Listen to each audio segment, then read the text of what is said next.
go. I think everything's running, everything is fine, and it's all. No, shit, I almost fucked it up. Shit, I just almost fucked it up, Chad. Welcome, everyone, to this here, our nightly entertainment, our Sundayly entertainment here on the channel.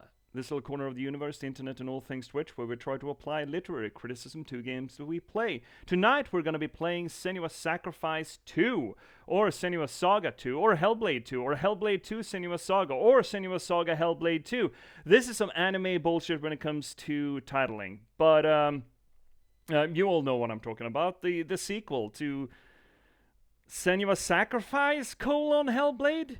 Alternatively, Hellblade, Senua Sacrifice. I don't know anymore. I don't know. It's Senua. It's more Senua. It's gonna be cool. It's gonna be real nifty. They may have skimped on the title writing, but they did not skimp on the game writing, which is all that's important, right? Anyway, welcome everyone to this here little place where we do literary science, as I said. We do this work. We apply close reading, structuralist analysis, deconstruction, anything that we can really get our hands on to make sense, or maybe not so much what the story is, but rather how it all functions and fits together, what it means ostensibly, if, we may be so ambitious as to lay that claim. We do this work not just because it's fun, not just because it elevates the media, both of those things are true, but technically for my own solipsistic needs and wants. This is legally a promotional channel for my own work, because narratology and storytelling are near and dear to not just near and dear to my heart, but sort of my stock and trade, because I'm an author, I'm a writer. I've been a novelist for the past 10 years, I've written 9 books in that time, and I started streaming to try to promote that very work to you. Most recently, you could read me in the Patchwork Sovereignty, this wonderful little book here, this beautiful piece of literature, can be yours. It is a noir thriller set in a post-apocalyptic Nordic folklore verse, which I'm really happy to finally be able to bring to y'all. And the book itself is sort of a low fantasy folklore version of LA Confidential or Chinatown. Please do check it out. It is available pretty much everywhere you get your ebooks or print-on-demand copies, but if you need any help, there's a handy-dandy linky down below. If you want to read something else or something more of mine, why don't you check out The Last Box? This wonderful little ditty, a cyberpunk thriller about the spontaneous eruption of sapiens in a random slug of gaming code and the people who were unfortunate enough to have to try to reconcile with that fact. Does a few things different than most other AM media, and I'd highly recommend you check that out too. It is also available pretty much everywhere you get your ebooks or print-on-demand copies, but if you need any help, there's also a handy-dandy link down below for you. Now, it is Sunday. It is our glorious Sunday streams, which means that, as usual, I have my good buddy, the Cosmology Scholar, with me. That is me. That is me. Hello. That is Finnick. But not only that, we have a special guest with us tonight. We have, and I'm sorry, Jana, I'm probably going to butcher this pronunciation, and I probably should have checked the correct pronunciation of your last name before we went live, but Jane Skjoldli. Yeah. And Thank you very much for having me. There we go. So, also, question number 2, Jana. Because this is important. I shouldn't wing this, so I should just ask you. Your professional title being? Yes, it's so I'm an associate professor in the study of religion. There we go. And I work in the religions and worldviews education part of the teacher education program at the Western Norway University of Applied Sciences, which is located in Bergen. There you go, Chad. An actual professor here. Well, I don't know. I mean, associate professor. To me, it's professor is professor. We're gonna just go with. This is associate professor, but it's a professor. It's not full professor. It's not full professor. No, but it's got professor in the title, though. It's right there. Anyway, welcome so much, Jana, to this little stream. Thank you very much. And you have joined us here tonight to play the sequel to Senua Sacrifice, Hellblade, because. Oh, that's a question. Yes. ... question. It wasn't a very good question. Because I received this wonderful wonderful invitation to join this interesting stream. I've been doing some research on representations of Old Norse religion, culture, etc. in video games and movies, TV series, and well, as it also connects to music. And one of my research articles that was published this year, in fact, was about the original Hellblade, Senua's Sacrifice, and also God of War. The new or the other, Yeah, the the not the newest. Norse-inspired God of War, Yeah. the 2018. Dude, I don't know how to differentiate that. I keep running into that because I played the original God of War back in the day. I didn't play the Yeah. second or third, I think. And then when they quote unquote relaunch God of War as a Norse thing and just Yeah. call it God of War, I'm like, yeah, okay, I get it. It's the Norse God of War. And you could for a long time say, well, the latest God of War. But now you can't do that Yeah. either. It's Exactly. fuck titling, Yeah. man. Yeah. Yeah. Anyway, chat, we not only have one expert with us tonight, we have an extra super special expert with us. So we're gonna be getting some real good bang for our buck now once we boot up Senua's Sacrifice. But before we do that, and this is a consideration I had during this week, I'm like, yeah, I liked Senua's Sacrifice. What the hell happened? Because it's not a linear, well, it is a linear story, but it's not a simple linear story because there's a lot of symbology attached to it, not just, with the whole religious angle to it, but also the psychosis angle to it. And there's a lot of symbological representation to the material that me and Finnick read back like a year ago, I think. I think it was summer last year we did it. So it's been a I while. think so. Yeah, Yeah. yeah. So, Jana, as the reigning expert on the Senua Sacrifice, would you like to give us a little bit of a recap of it? Sure. So, in the original Hellblade: Senua's Sacrifice, which was released in 2017, Oh God. the game tells the story of a young Pict woman from the Orkney Isles called Senua. Mm. She has lost her romantic partner Dillion and is determined to bring him back from the dead. So she is on her way to the underworld, Helheim. This is conceptualized within a Norse-inspired sort of um, cosmological Mm. and eschatological framework. Um, and so she must confront its ruler, Hela, or Hel, as Mm. we say in Scandinavian As we languages. say when we're not Uh, incorrect. exactly. And so on her way, Senua carries Dillion's skull in a piece of cloth attached to her belt. Mm. She hears voices, some of which appear to be uh, inside her own head, and others Mm. that seem to be sort of identified as outside of her own head, particularly those that she identifies with characters that have already died. Mm. Some of the voices are accompanied by visual apparitions. The game also tells the player that Dillion and Senua's family were killed in an attack on Senua's home village by this kind of masked collective called the Northmen that we as players are supposed to very clearly identify as Vikings. Yeah, yeah. And Um, masked, you say that masked collective, it almost feels like the dehumanization effort, right? They're mhm, not people, they're absolutely. essentially demons from across the sea, right? Yeah, and when you kill them, they dissipate into Mm. dust. Yeah, So they just dissolve. which could also be a representation that they're all just mind wraiths, right? They're not real. Absolutely. Hmm. Yeah. So yeah. So they could also be read as apparitions, Mm. right? And they appear as these kind of like masked enemies throughout the game, regardless of how difficult they are to kill, if they're boss level, if they're mobs level. And she has to fight them and defeat them in order to advance, as we're used to in video games. And in some ways, Hellblade then is what in religious studies and philology and myth studies in general is called a catabasis, a hero's kind of a descent into the underworld. But it's also what is called an anabasis, the subsequent return to the Mm. living world.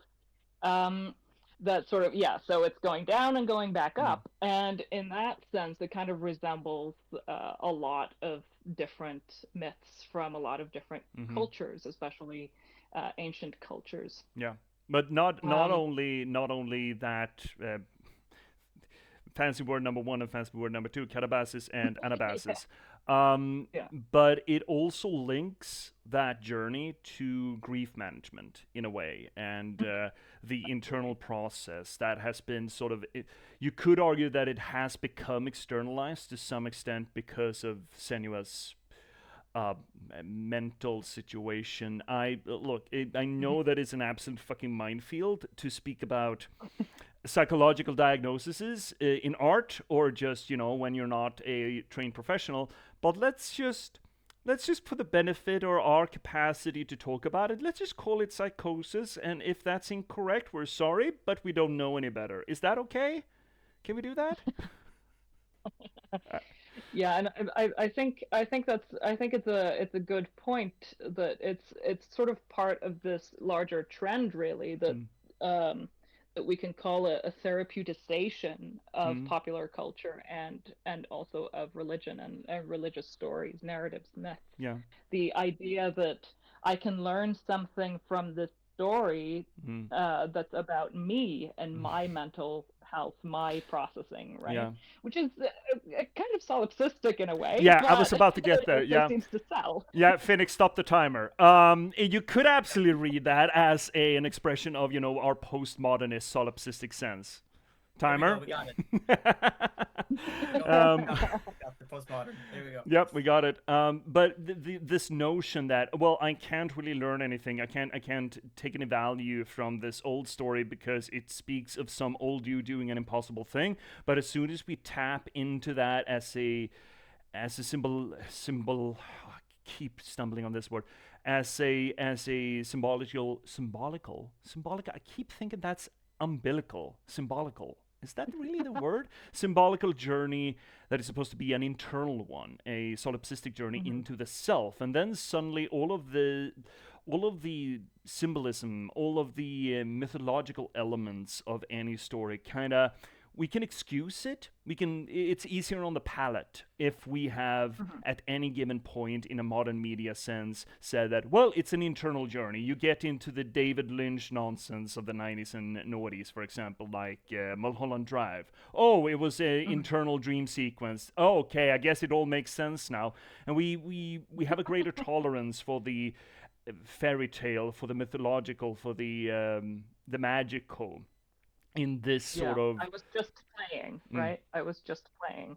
Yeah, yeah, it's but yeah. it's gonna be interesting now because, yeah, at the very end she drops off Dillion's head, and then she doesn't wash her hands, but it is absolutely a symbolical act of letting go, as you said it, or shedding Mhm. her grief, or just moving on. I'm gonna let this go, let this tumble off the edge into Hellas domain or whatever, and then she walks out into a beam of light. I think they're all very symbolical, a little bit Yeah. Christianized with the beam of light and everything, but we're not gonna give it too rough of a go right from the get go. And You could read it that way, but you could also interject that Baldur, who is supposed to be inhabiting the realm of the dead, is also the god of light, right? So mm-hmm, there could also be a sort of a connection tied into that. I think mm, perhaps one of the most interesting things about the way Hela is works as a kind of as part of the game mechanic is that you don't defeat her. You yeah, right. You can't get be beaten. defeated, Yeah, you get kind of right? Yeah, defeated, or you give up, or whatever. And she's just yeah, there. She's just hanging around and looking at you, just like, what the fuck, dude? yeah, Chill. Take it easy. yeah. You, You can't even properly reach her, right? yeah, no, she just looks at you and completely alien. She doesn't even communicate you. She just stares at you. It's like, Yeah, that is a weird ant coming at me like that. What's yeah. it doing? Oh, shit. Angry ant. What does it want? Yeah, I have notes on Baldur just being the Jesus insert in Norse mythology, at least in his later representations. But let's not until the game throws us in our face. I did like the Baldur representation in speaking of God of War, for example. I thought that was fun. That was a lot of fun. Yeah. Yeah, that's a very different take on Right? most of the group of most of the groups of gods actually. And yeah, I think actually the way that they represent the Vanir, the Freya, and they're sort of they're being represented as these kind of nature agents, Yeah. these protectors, and then ultimately also Loki or Atreus in that role as well. When Freya kind of goes crazy after losing her son. I haven't actually finished it. I haven't played it. This has been out for a long time now. Yeah. Yeah, I know. It's up to me. I know. So, I mean, but what I wanted to yeah, I wanted to say something. I wanted to highlight something from the first Senua Sacrifice. Yes. Or the first game is that also the fact that we have it's similar to God of War in this way that there is no cuts in the camera angles. Yeah. And also the fact that it's breaking the fourth wall occasionally by potentially some of the voices could potentially come from the player, or that we become a part of Senua's psyche, which we talked about earlier with the therapeutic sort of or the therapeutic sort of angle to it, but also the fact that we become the maybe the voice or the thing that actually controls her doing these things, leading her through this grief stage or the going into the underworld, which I think is quite interesting in how the game portrays that. It was fantastic. I remember we talking about that, how the voices not just how the voices manifest the psychosis, but also how they played around with the fourth wall and what it does with our agency as the player. You could absolutely, because I think we mentioned when we played it, I like to remember at least, that we mentioned it like the voices, a general psychosis, at least when you're hearing voices, I heard voices, the voices told me to do it. If you're reading into Senua's behavior in the first game, as partly at least, the voices made her do it, and we are the people who actually do make her do the thing, that would put us in the chair of being part of the choir, as it were, if we're going by classical theory or theater terms. And that is an absolutely fascinating way to use the game media. No, hi Shay! Zippies. To engage the player base into the narrative and using the game mechanics or the game as a media to accomplish that end. And almost going back to ancient theater, like ancient Greek theater, where the audience were absolutely sort of, at least maybe not inside the play, but at least skirting the outside, thanks to the choir. But let's yeah, and I think that's one of the really interesting things about how like you said, both of you, the breaking the fourth wall, one of Senua's voices telling her in combat, behind you, when there's an enemy striking from right behind her, right? It's really cool. I think it's interesting. So, we're gonna boot up Senua Saga, Hellblade 2, alternatively Hellblade 2, Senua Saga. I don't know anymore. Made by Ninja Theory came out last year, and we've been doing a little bit of Ninja Theory. We haven't gone through all of it because some of it is not necessarily as good, but we did recently do Enslaved Odyssey to the West, and we had an absolute banger of a fucking time doing that. So we're a little bit of Ninja Theory fans here. At least sometimes they can be really good at their jobs. We also did. Was Ninja Theory the same one who did Indica as well? No, that was a Russian developer, like a kind of an indie studio out of Russia that fled Russia into Kazakhstan because of Russia at the moment. Really cool. Also, could I get a little shouty out of a Trash Panda Shay? I saw you in there hydrating, Shay, and I also kind of tried to follow yesterday's stream, but I hate to be the one to say that, Shay, but it went rough. But I'm so glad that you're back in the seat, though, and you hope you're gonna wham jangle the damn it. Yep. Outed. How do I shout out again? Was it slash shout out? It's the slash. I put slash it is. Right. I'll fix it. Oh, it's in Swedish. Fuck you. This too? What? Oh god. Yeah, South of Midnight did this fucking thing to me, and I had a fit. That was weird. I'm gonna have to fix this. At least I hope they'll dub it. That would be weird. Oh, actually, if they do it in actual, hoping they do, even though we'd have to switch. It would be kind of cool if they did it in like Norse, Old Norse. What would that be? Icelandic, I suppose.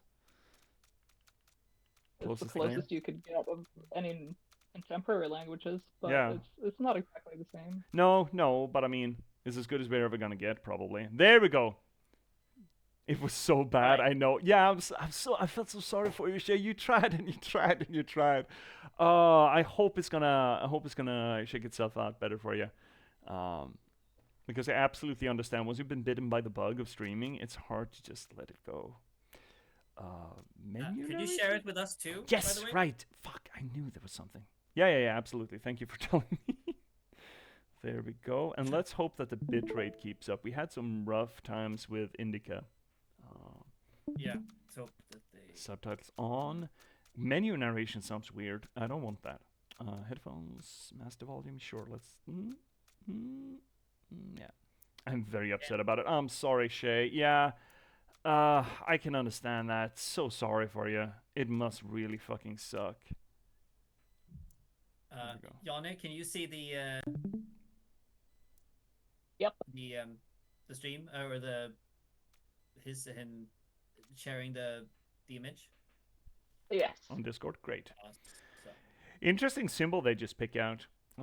It doesn't look like absolutely no Norse runic nature to it. Well, not absolutely, I shouldn't say that because I don't really know, but I do see a trollkors in there, interestingly. Yeah, I was about to say that's what it looks more inspired by to me, a sort of so-called trollkors. Two trollkors, like in... Yeah, kind of. Did it show and then a sword within it? Yeah.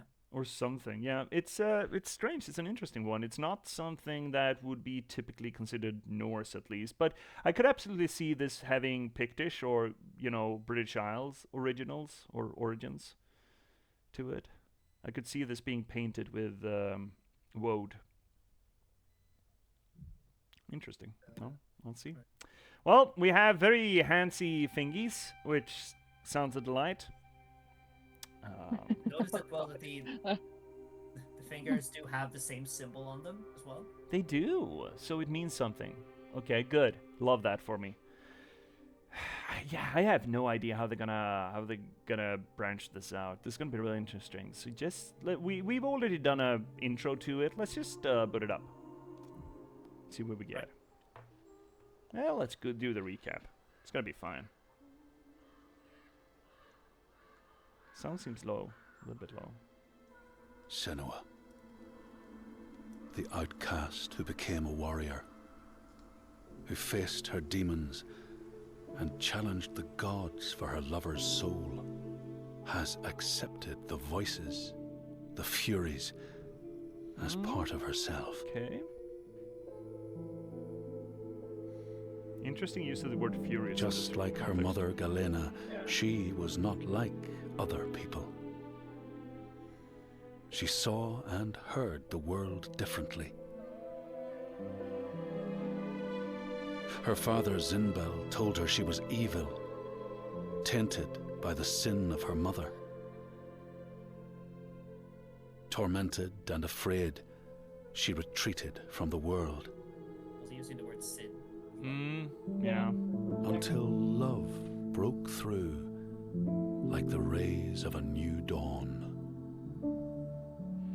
In Dillion's acceptance, she could live again. He gave light to her mind and freed a warrior from her body. But the voice of her father stayed with her, reminding her of her curse. And when the plague came to her land, the people blamed Senua she took her darkness with her, banishing herself to the wilds. So she was not there when the Northmen massacred her people and sacrificed Dillion to the god of hell. Senua's torment was so deep that the world around her fell away. She took the head of her beloved, the vessel of his soul, and vowed to go to hell herself to save him. Through mist-shrouded horrors, she fought to find the secret path that would lead her to the very gates of hell. But the way was marked by fire and illusion. Senua had to fight the gods that guarded these paths and stave off the rot which threatened to consume her mind and end her life. Only conquest could open the gates. Only blood would bring her face to face with Hela. Face to face with defeat.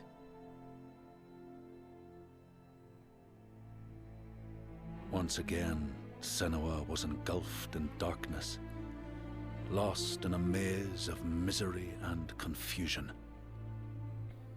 Until Dillion's voice led her to the promise of victory. A sword that could kill a god. To win the sword, Senua would drown in her darkest memories, pulling at the shards lodged in flesh, mind, and soul. She pressed deeper into the underworld, resisting its grasping hands and deafening cries, until she found her prize before the guardian of Hell's gates. Senua released her rage, a fury that could not be stopped, not by savage jaws, not by waves of warriors, not by the pull of death itself. In defeat and desperation, Senua begged for her beloved's release. But a sacrifice must be made, and burdens cast away. Senua's fate was never in the hands of the gods, but in her own.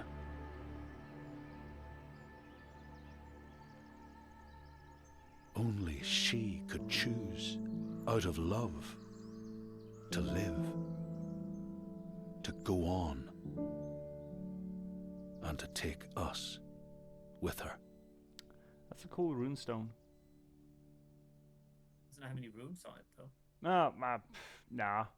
What else would you call it? A pictograph? It's an attempt at simulating a runestone. Maybe. No, I mean, it's clearly what they want it to be. Yeah. Ew, why is it always defaulting to the Xbox controller? Right. Focus, block. That's block. Interesting. Heavy, fasty. That's evade. Okay, that's gonna be interesting. Okay, sure. Okay. Just dumping that front end. All right. Well, we didn't really approach the idea of the Furies being mentioned, but that's. It's been a long time. It's interesting. It seems to be a sort of wordplay that they're using, the Furies and her fury, etc. And then of course it ties into like the not one soul more would suffer. Concept of Furies, which I guess is Greek. Yeah, Greek. She carries him in her heart. That's also interesting. It starts off with feeling like you're underwater, and then you just twist the perspective, and then you're hovering over water instead. Mm-hmm. She will forge a purpose from his death, make meaning from the pain. And then the Northmen came again to our land, stripping us of our names, our lives, of everything that makes us who we are, beating and binding, taking us as slaves. These Northmen sail under a blood-red sign,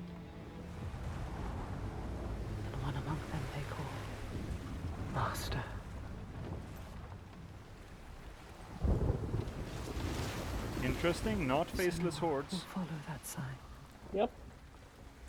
She let herself be taken, dragged in chains to their ships, so she can trace the poison to its source, find the heart, and cut it out. Stop the slavers. Keep her promise.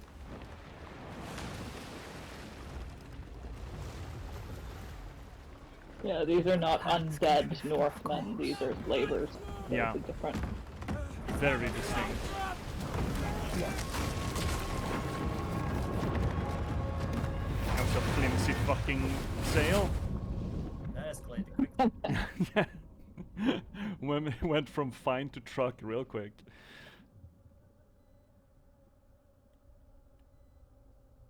It begins as it ends. Alone. In the dark. Oh, I would have loved a depiction there of Ron just reaching out and grabbing people. Pulling them down.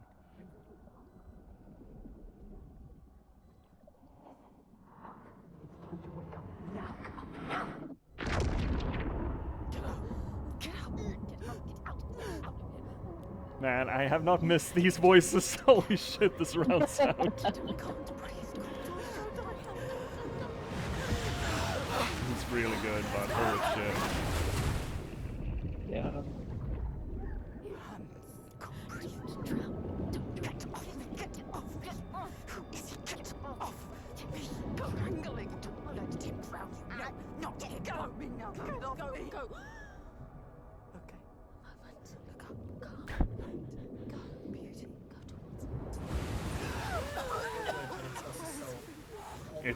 Yeah, it's very good. It really does great work at depicting that mania. Mm-hmm. And also, like, I can feel like, especially hearing those voices going, I can't breathe, I can't breathe.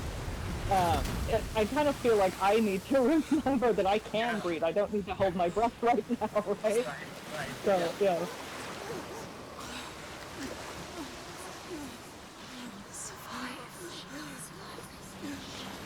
It's amazing what it does for Yeah. Yeah. Look at the headphones like in different places. I'm watching the sound volume meters here, and it is not cohesive at all. It just spikes left and right. I love it.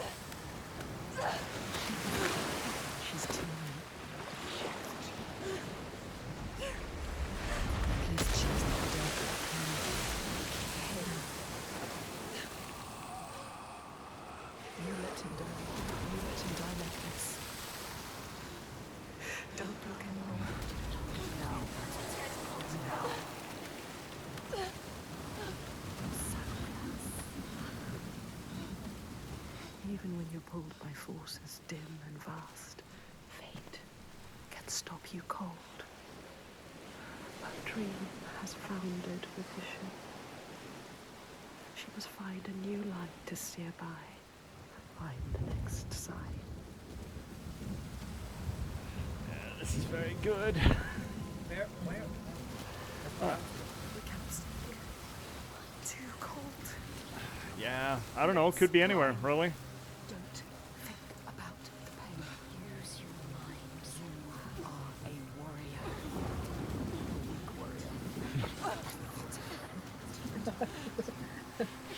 Not being so judgmental.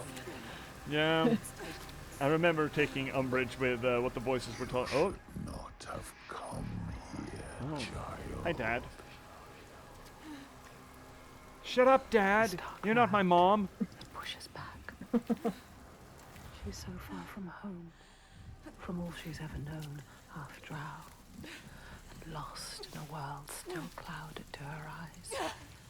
But she won't yield. She must fight on, as she always has. Remember? so interesting to me, this sort of how some of the voices have this, and especially one of them has this kind of like narrator role that sort of narrativizes her life story as you proceed and progress in the game. Yeah, well, the other ones are just like calling out, like doing a good job, like the main voice and what that represents, but also the other ones. There it is. Well. This is only the beginning. Climb, Senua. Yeah, and the abusive ones. Exactly. The us voices. Climb again. She will fall if she does. She will die. Climb, Senua. Climb. Direct the player with bird droppings. She's going to fall. No. Careful, Senua. She's going to fall. She's a dumbass. They could just say that, yeah. Yeah, I mean, I think they did in the original game. It's like, oh, she's an idiot. She sucks. Don't listen to your mind. Coward. Why have we come here? Stupid. Come on. Yeah, there we go. climb. The internal nagging is real here. Exhausted. It's too much. Don't look down. Don't let the fear get to you. Listen. What's that? She's so scared.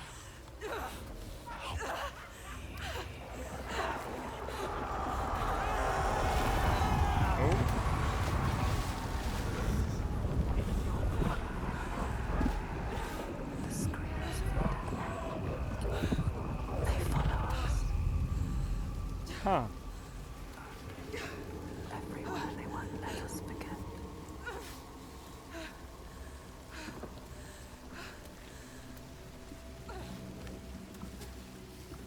She cannot falter. The voices draw her onward. The ones who didn't live. The ones she could not save. She can hear them calling. Lives stolen by the Northmen. She carries them with her. So I guess the setup here is that she had an internalized journey to the underworld and back, beating the shit out of wraiths, and now she's gonna externalize that journey towards Scandinavia. Yeah, and one of the things that sort of strikes me about this intro and the climb is that, if you're used to playing like action adventure games like Assassin's Creed or whatever, climbing is so usually like it's so easy to do, right? But here, I mean, it's clear that they want to show what an effort it takes to actually to climb a wall. Yeah, I was thinking about that. This is the most extraneous climb that I've done in any game ever. Holy shit. Yeah. And it's also, it's also not just like, oh, now we're gonna go forward. We go to this point. This is where the story happens. It's telling its story through the entire sort of climb, and also it's like, I feel like it's taking its time for the players. Like, come on, yeah.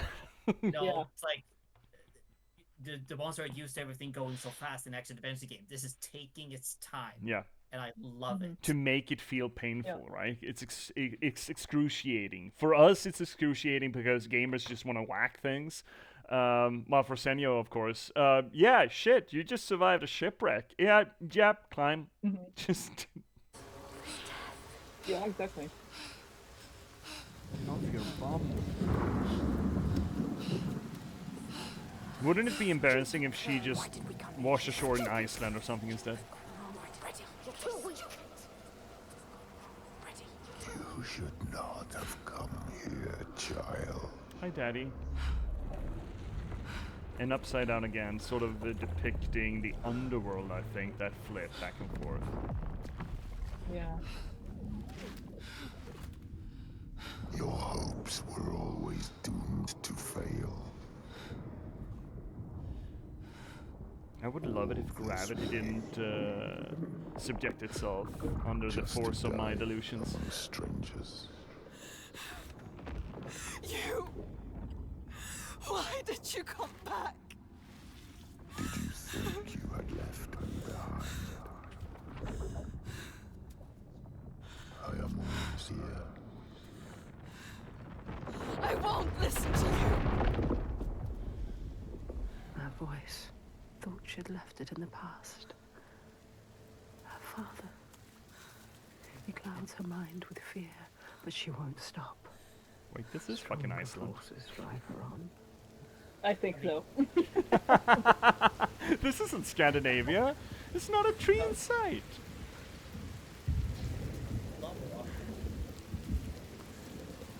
How embarrassing to bring your psychosis of vengeance and terror to the incorrect population. Yeah, whoops. I mean, Iceland was populated by quote unquote Norse too. So. Yeah, but I don't think Iceland was a target audience, though, right? Probably not. I don't know. Yeah, well, yeah, I guess. I guess we're about to find out. Yeah. It's going to be really interesting to me to see if they actually differentiate between the faceless wraiths and the actual people in how they treat the murder. Yeah. The coming murder. She needs you to go to her quickly. That shit is pathetic. She needs you. Okay, fine, I'm running. Jesus. You didn't do enough. Oop. That's got the mark on him. Yeah, So it looks what? like it's burned into the skin. Yeah, that's supposed to be a clan mark or some such then? Tribes mark? Brand. Yeah. Well, they had it on sales as well, so... Oh, well, this sucks. Slay mark? Hi, welcome in, Axie Wayne. Welcome to the channel. Yeah, but they had it on the sales as well, and on the hands of the handies on her face, and that was painted. So I'm thinking that it's like a tribal mark of this is ours. It's an ownership thing. So yeah, it's used as a slay mark to sort of denote that it's essentially your stamp, right? It's my initials on you. It's your property. Yeah. Yeah, you know what? This would just make me turn around. It's like, nah, I'm good.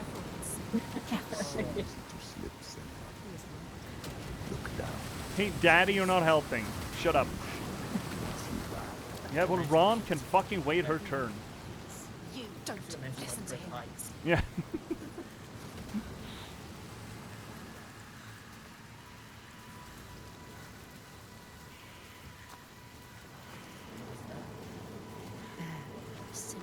Yeah, that's the mark as well at the top of the staff there. This is the right way. The signs are leading me. Yep. They brought me here. So yes. That all through this world, there are signs and symbols waiting to be discovered. Oh, right, this fucking thing. The meaning is there. If only you can find it. Oh, right, that's fucking cool. Right, I think I remember this. When you focus, the external environment sounds deafen a little bit, but the internal voices ramp up. That's fucking good, too. Oh, the craft in this. Holy shit.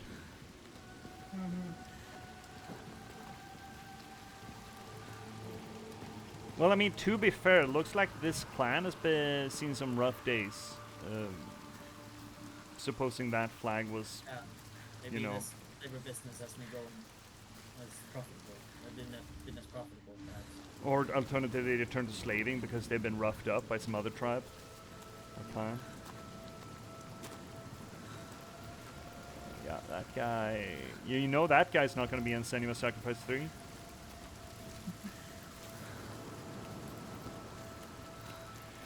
Yep. That is an alchemical symbol. That's not a rune. Right. Focus, Senua, the symbol. Try to focus. So they've changed. They've gone from runes to basically, to different kinds of symbols. I'm not entirely sure if it's a fully alchemical symbol or if it's one that they've just sort of remixed a little bit. No, yeah, That rubs me a little wrong, but I'm willing to see where they go with it. What is it? There are some runes in there. Yeah. Some, right? In the circle around it, yes, absolutely. But that specific symbol was not one. No. I believe that's an alchemical rune, which would thus be a Greek rune or a Greek symbol, letter. I think it looks like the symbol that's often used for Jupiter. Yeah. But it's not exactly the same. What does it... Do not forget my stories, Oh, it's Senua. one of these, right, fuck. I am with you still. Out of hell you have come, and now find yourself in Midgard, the world of men. do not think it any less dangerous for that.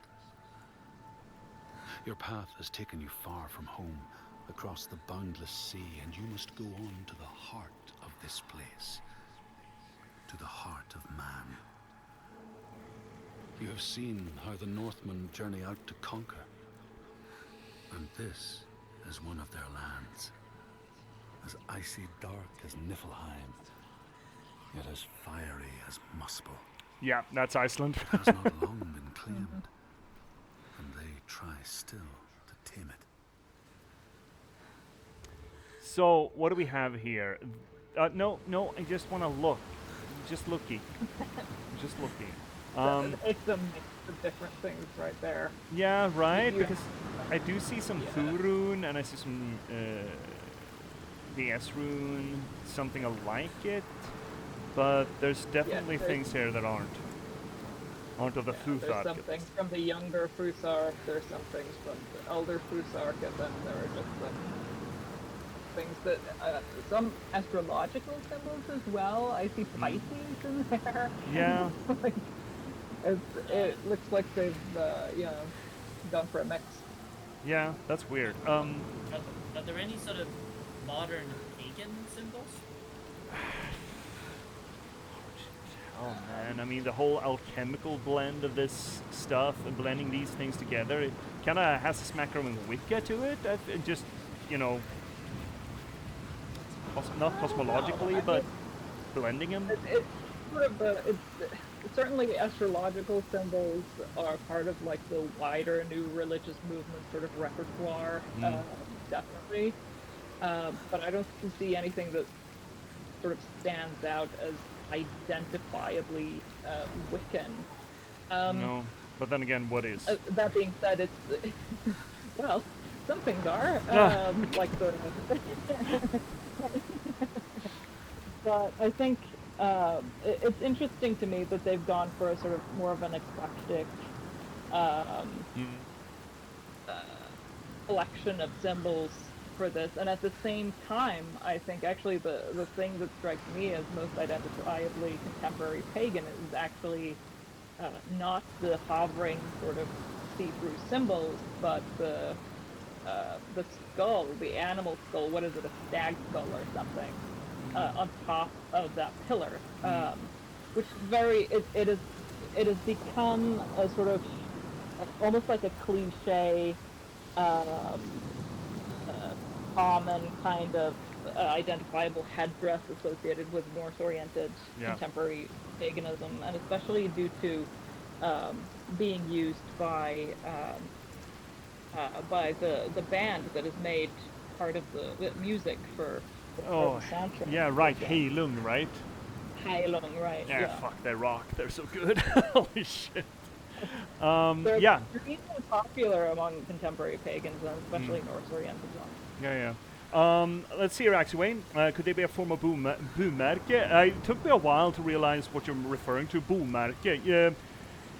It could be. I mean, we do have, even, at least in Sweden, we have some form of contemporary rune writing as late as the beginning of the 20th century, especially up, towards the Scandies, towards the mountain chain, where people, specifically I'm thinking of what we call Dalrunor, which was essentially initials carved into houses to denote who owned them. And they were a sort of evolvement. You can absolutely see remnants in the Dalrun set from the Futhark, with a lot more, with some Stungna runor, as we call them, sort of little marks, little dots here and there to make it more of a functional alphabet, along with, I think I haven't studied the Dalrunor a lot. I've seen some depictions of them, but I do think that they might actually have some connections or some association or some inclusion of other kind of symbols like the Greek alphabet, for example, as you tend to get after 1,000 years of sort of coexistence with the ID history out of Greece and Rome, as you get from Christianization. And it could also be, I mean, a lot of what we know of the runes, the Futhark, are remnants that are left in either wood or in stone. We have pretty much nothing preserved from a vellum or a papyrus or what's the hide version? A pergament. Nothing quote unquote written as we usually do it.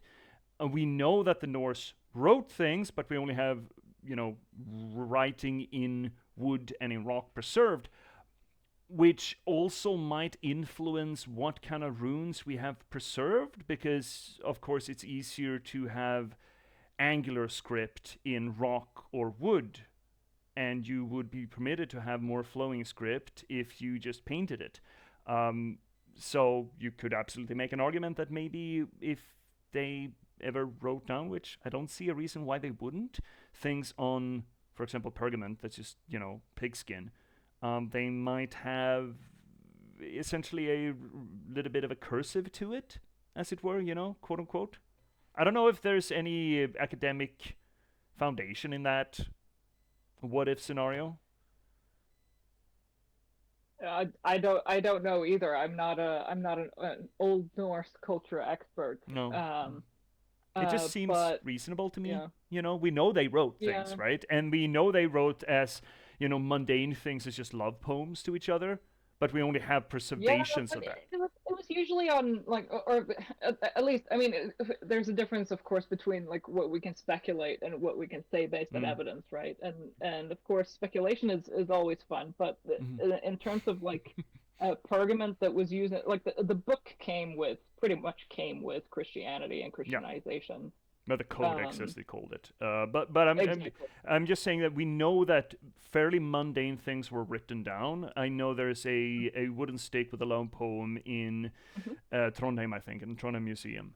That is just And there's several ones in Bergen as well. Yeah, well, there you go. So we know that there was a lot of, profane material, just ordinary messages, like love poem. Just, I'm going to write my darling a little message, sweet little message, I'm going to carve it into a stick.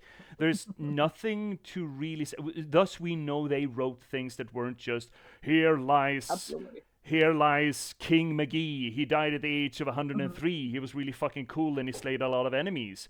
We also know that they wrote, maybe not shopping lists, but mundane messages. One of the wooden sticks in that was found under Bryggen in Bergen. It literally says Dida tells you to come home. Yeah. Which is basically saying your wife is saying you need to come home now. That's gold. Yeah. There is a I think it was somewhere here in close to Gothenburg. There is also a museum of with a bunch of runic inscriptions, and they're not only on wood, on stone, but also on bone. For example, there was someone who tried to make a pun out of writing the name Eva or Eve on a piece of rib. Aha, funny. But as I mean that's kind of my point. If you write a lot of nonsense, of course you may also write another material that is not as static or preservable as wood or stone. And thus, if you don't necessarily need a fucking chisel or a knife to write, then why wouldn't you maybe develop a more cursive version of the runic alphabet? So I don't think it's beyond the pale that we may have there might have been representations of the Futhark runes that weren't as angular as we know them, simply because where less angular versions would have been written just wasn't possible to preserve them in, the Norse Scandinavian climate for 1,000 years. Maybe. And again, absolute speculation. Yeah, absolute speculation. Actually, you know what? We have an ad break. Actually, because when it comes to preservation, Axewain is a good person to ask. It's actually she's my wife, and she's a conservator, an educated conservator. So. Well, there we go. Hi, Axewain. Well, imagine that. Chat. We actually have an ad break coming up, and so that we get the funny thing happen, maybe we should just take that. and be a little bit professional for once. What do you say about that? Taking a little break, a little 3-minuter? Okay. Yeah, I could go for that. Sure. Yeah, sure. Well, we'll do that then, chat, and then we're gonna come back with the funny thing happened, so that Jonna will have time to be with us for that little segment, and then we're gonna continue on with Senua Saga Hellblade 2. It says there right on the title. It says Senua Saga Hellblade 2. I expect the colon was cut for, I don't know, brevity's sake, I guess. I don't know. Anyway, chat, take care of yourself, cycle your fluids, stretch your legs, and we will see you all here in a little over 3 minutes. If you get ads, tough. If you don't, you get to enjoy the sweet symphony instead. See you soon.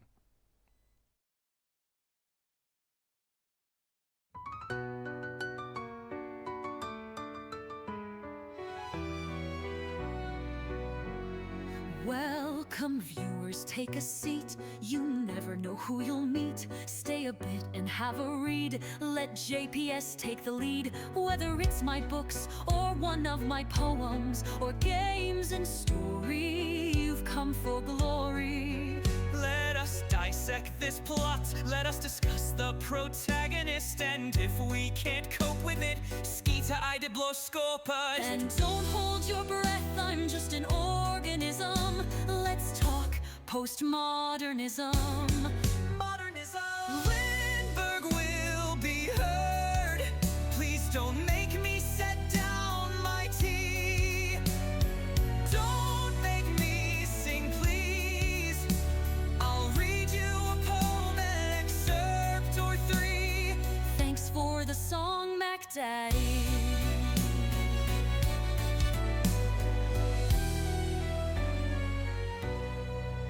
Let me rate your game's toilet. Is there light and TP? Crowbar smashes TNT. Why do all these bottles scare me? Signalis is in demand. See me return to the Oberdin. Take Max Payne by the hand and catch me in Morrowind. And don't hold your breath, I'm just an organism. Let's talk postmodernism. Modernism. Lindberg will be heard. Please don't make me set down my tea. Don't make me sing, please. I'll read you a poem, an excerpt or 3. This is the break song just for me.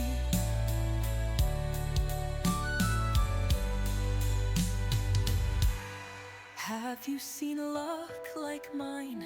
They say my books are quite fine. Forks on forks to boggle the mind. Sly like a fox, check out the last box. And not to mention hope, love and loss, and just released by me. Check out my latest book, Patchwork Sovereignty. And don't hold your breath, I'm just an organism. Let's talk postmodernism. Modernism. Lindberg will be heard. Please don't make me set down my tea. Don't make me sing, please. I'll read you a poem, an excerpt or 3. The end of the break for me.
And we're back. Well, at least me and Finnick. Jonna, you there? No, that's fine. Jonna will be back shortly. Oh. That was a bidibidum. Discord made a bidubidum. Discord? I think Discord made a bidubidum. Any important bidubidums? No, it's fine. Everything is fine. Everything is fine, chat. Another bidubidum. I wish it wouldn't do that. Is that those like messages coming along? I don't know, man. I don't fucking know. Discord has things. Discord has opinions. All right. I hope, Jonna, can you hear us? Or probably still on break. Probably. It's probably fine. Worst case scenario. I mean, Can we not make those noises? I mean, Jan is still on the channel and everything. Nice. Yeah, well. Jana, if you're speaking, we can't hear you. So, meanwhile, Finnick, maybe we should do a funny thing happened. He's back. I think the sounds are her trying to reach you. Oh, no! Oh. Ah, damn shame. In that case, Jana, I would suggest that you reboot Discord. Sometimes... Or go out in the chat. Yeah, just disconnect and reconnect or something. Begin with that, and worst case scenario, reboot Discord. There's also the possibility that Discord has decided to source your sound from a non-existent channel, which means that you could check the settings, user settings, and voice and audio, and set where it's supposed to take your input. I mean, it does that with me sometimes. Whoop. Did you just get an... we got you. We got some static, and then you came back, Jonna. Can you hear me now? Yes, we can. Yeah. Okay, good. You know, I was here the whole time when you think I wasn't when you think I was here, and it was just me with the sound. But yeah, are you not getting echoes? No, not currently. No, not currently. Good. Well, yes, fuck, we did. Shit, I heard myself. Oh no. Oops. Okay, now we did. Is it... Maybe just that helps. Maybe lower the outro or the output, or maybe just use a headset or a pair of. Yeah, but you could just use headphones or a pair of earplugs for the out sound and just do the innie through the computer or something. Oh, you know, I would love for all that to work as intended, but for some reason, it's not. Yeah, Discord is weird. You can set which sound channel you want for what in Discord in the voice and audio options in user settings. But they tend to... the problem is with the computer, I'm afraid. Oh, ooh. Okay. Ew. We don't like that. We don't like computer problems. They're icky. Oh well. But I'm not hearing the echo right now. Maybe. No. It's probably. So, I think. Let's just say that it's fine, and keep trucking. At least for the time being. So funny thing happened, Finnick. You had one, and you were dying to do your funny thing happen last week, and you didn't have the opportunity because we forgot. So hit us. Yes. This is the one that I was actually this is from a book that Jana introduced me to. Ooh. Which is called Dangerous Games by Joseph P. Laycock. And I got it and read it all through, loved it. I had some... Guess here's the thing, he brings up computer games at one point. And is sort of putting them below Dungeons and Dragons as a way to immerse and changing the way that we think about sort of role-playing games or the content within, or how they're not as immersive for a bunch of different reasons. And I just wanted to sort of put that out in the air as I have not played Dungeons & Dragons myself, but I know for a fact you, J.P.S, you have. A little bit, yeah. And I just wanted to sort of do you think that Dungeons and Dragons as a medium is that sort of different and creates a bigger immersion than when it comes to role-playing games than computer games? Different, yes. Whether or not that's more immersive or less immersive, I think mileage may vary depending on the player in the group. Now, the thing is, when you're gaming, you have a fairly solid physical barrier between you as the me, the I in that scenario, and what you're supposed to immerse yourself into this world. You have a physical computer, you have a safe barrier sort of setting for it. It is very obvious where the line in the sand is drawn as far as the real world and the unreal world. That being said, gaming specifically is very good at pulling your attention past that line, but while you are solidly anchored beyond that line. Now, when you're doing tabletop or role-playing, that line, the table's edge, it gets blurrier, at least. Not blurry per se, but a lot blurrier, considering that you and what you do and how you act and your facial expression and your voice, and not only that, but you have to sort of be on your toes and essentially improvise theater depending on what happens. Of course, depending on what you're absolutely playing. If you're just doing a dungeon crawl, you're probably just rolling on charts and doing math. But if you have a role-playing setting where you're essentially having a night off at the pub, you're gonna put a lot more of yourself beyond that line. Whether or not that's a character, whatever character you're playing, you're still putting yourself into that character. And thus, there's a lot more tendrils between you and your safe little seat onto the board. Now, of course, there's also a lot less of the immersive traits of gaming, like graphics, sound design. You have none of the production values of games to draw your attention in. But at the same time, you're also putting a lot more of yourself across that line. So, depending on how you interact with either medium, I would argue that it is different. It can be more, it can be less. That will depend not just on the person playing, the group you're playing with, the game you're playing, but also the mood you're in. But I would argue that mechanically, there are enough distinctions of just how you interact with the medium to argue that there can be a difference of scale and model of interaction and immersion. Yes. Did that make sense? Okay. Yeah. Because his conclusion in this part of his book, he comes to that sort of what he says is that games, for example, like World of Warcraft, these games do not have the same ability to challenge worldviews, create meaning, and alter plausibility structures.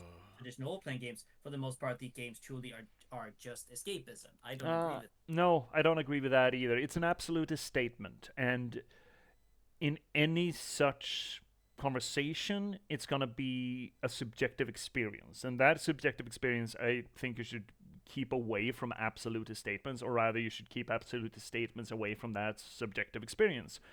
It also depends. I mean, considering that in a tabletop role-playing setting, you'd have to put a lot more of yourself on the board to make it immersive.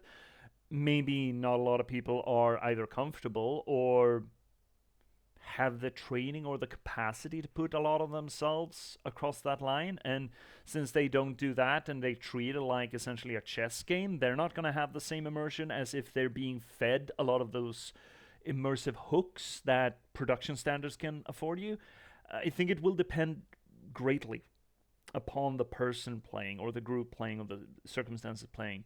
Just saying that this is an absolute truth, I think that's absolute bullshit. There are absolutely tabletop RPG settings. Well, not settings as a game world, but, you know, the table, the DM, the players, the mood, the day, the time of day, where you can have, I mean, almost therapeutic immersion in it. where everyone's bawling their eyes out and having a really touchy moment where everyone actually is on the board alongside one another, or at least aspects of everyone around the table are on the board with each other and having an emotional experience with that in a way that I think would be difficult in games. But then again, that's a little bit of a lightning in a bottle moment. And again, not necessarily how everyone either plays tabletop role-playing games or want to play tabletop role-playing games. So again, mileage varies a lot in a TTRPG setting, as it not as I don't think that variation is as big or as varied, lacking a better term, in a video game setting. I don't like the absolute statement of it. I would agree that there probably is a difference, but that difference will also vary greatly. Jana, because we can't hear you right now, if you have anything you want to say on the subject, or are we in the that we cannot hear you category again? Because it seems like it. Oh shit! No, we can't hear you again, Jana. What the fuck? Damn it. Well, in that case, if you manage to fix that, Jana, we can come back to it. Yeah, no, it's all right. She lives. Yeah. Right. So you can hear me now, yeah. okay? Yeah. We can hear you. Okay. Yeah. Okay. Yeah. No, I've been trying to I've been trying to comment. I think it's one of the places where I disagree with Laycock the most is in, as you said, it's an absolutist statement. I think it's unqualified, and I think it's it's also one of those cases where what we mean when we say immersion really matters a lot. I think it's one of those cases where where it really is helpful to have a different terminology, a different language and vocabulary for speaking about these things than what is usually available to or used by scholars of religion. So I think, for example, like you illustrated very well, how a tabletop role-playing game works is very different from how, for example, an MMO works, or a single player game works, or a live action role-playing game works. The dynamics are so different. The ways of constructing the play frame is so different. The way of upholding it and the freedom of sort of stepping in and out of the play frame differs. It's the setup, the technologies differ so much, and one of the things that we do typically, I think, as gamers, when we speak about immersion, is that we tend to assume that we know what it means, but it doesn't necessarily mean the same thing all the time. No, absolutely. So for example, with there's a lot of times I see scholars of religion or ritual or anthropology writing about or talking about immersion as if it's the same thing as flow, right? Like a workflow or a flow of work is the typical sort of example used, but where basically you kind of merge with the process. You don't feel like it's like there's a difference between what you're doing as a person and how the work process is proceeding. It's harmonious, it's joyful, etc. It's motivating, but there's a different kind of definitions of immersion that have much more to do with something else that you touched upon, which is emotional involvement. Right?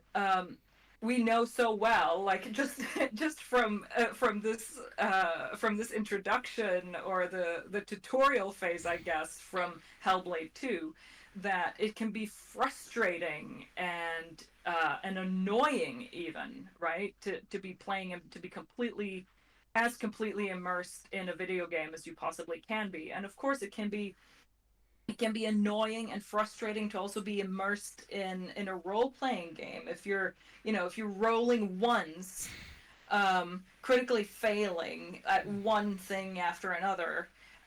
It may induce immersion for you. It may help immersion, but it's not necessarily harmonious or joyful. Like, no. It can make you put dice in the die prison, right? So yeah, absolutely. Yeah. Yeah. But I love the topic. I absolutely love the topic. Yeah, that's why I wanted to bring it up when you were here, Jana. Because again, I loved reading this book, and I thank you for the recommendation. Again, I also noticed that you use it in your work, in your World Youth Day book. But when I got to this section, I was like, I don't like this. Yeah. I don't like what he's saying here. This rubbed me the wrong way. Yeah. No, I agree. It just as a gamer and scholar, it kind of made me go, this is part of what you maybe didn't get exactly right. Yeah, and I think that's a narrative, as you say, that we have to change. That's why it's so important that we as scholars of both religion, but also of video games and gaming in general, needs to keep publishing, keep talking about this. I feel, because so we don't get that sort of narrative keeps going on, that it's not taken as serious, so to say. Yeah. Shall we carrying on and see what Senua's up to in Iceland? Yeah. Maybe. Let's see. Follow him, but be careful. Follow him? What do you fuck? Oh, there's a guy. Yeah. Like they did to her. On the cliff. You were too weak to help. Follow him. Be ready to fight. She is a warrior with no sword. No weapon. She came here with nothing. What good are you to anyone with no weapon? He will kill you. I mean, there are plenty of rocks. People have been killing people with rocks for longer than they've been killing people with swords, I feel. We should be fine, surely. He's on the way to a village. I mean, it's not much of a village left of it. There's the hint of a rooftop. Let's pick up a rock, Senua. Go medieval on his ass. Well, I guess primordial on his ass.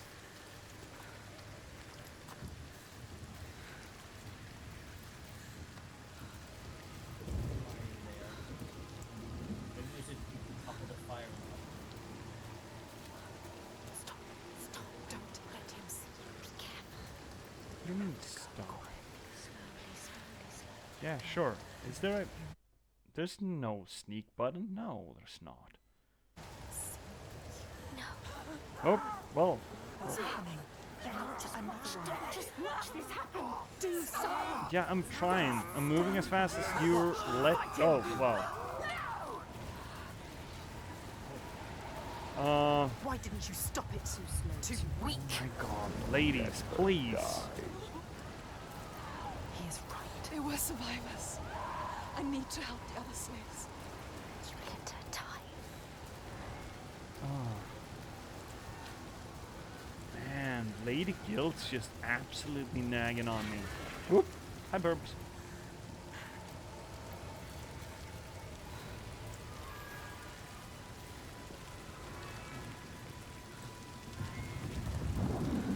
I mean, I would argue that maybe this is not the slaver camp, even though it might have been once, because shit's fucked.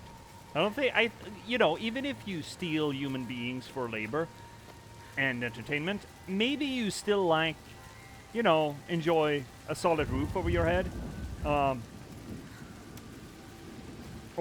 something above this, as far as live standing goes. It looks a little bit abandoned.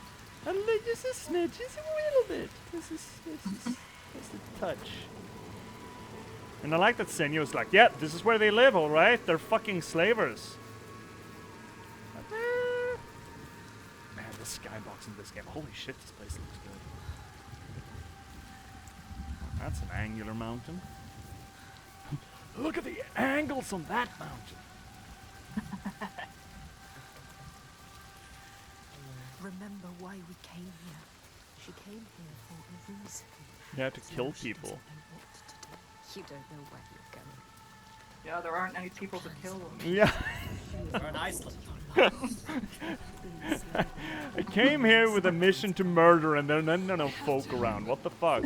Stop this. Dad, fuck off. The sea tore him away.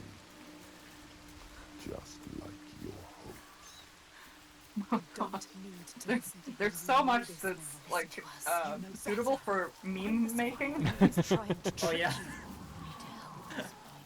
Oh, that's a sail. Sail! That's how you know it's a good game. Yeah. Sail! Oh, is this the best tree that Iceland can afford? For shame. So this run button isn't doing much for me. Gotta say, I'm holding it in, but... We don't have the strength yet. No, okay. Well, we need to grab a mushroom. Need to Probably, yeah. break a box and grab a mushroom. You want to save them. They're already dead.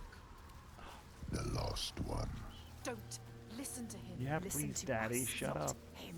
Listen to You're a liar. Who? Who's it? What's it?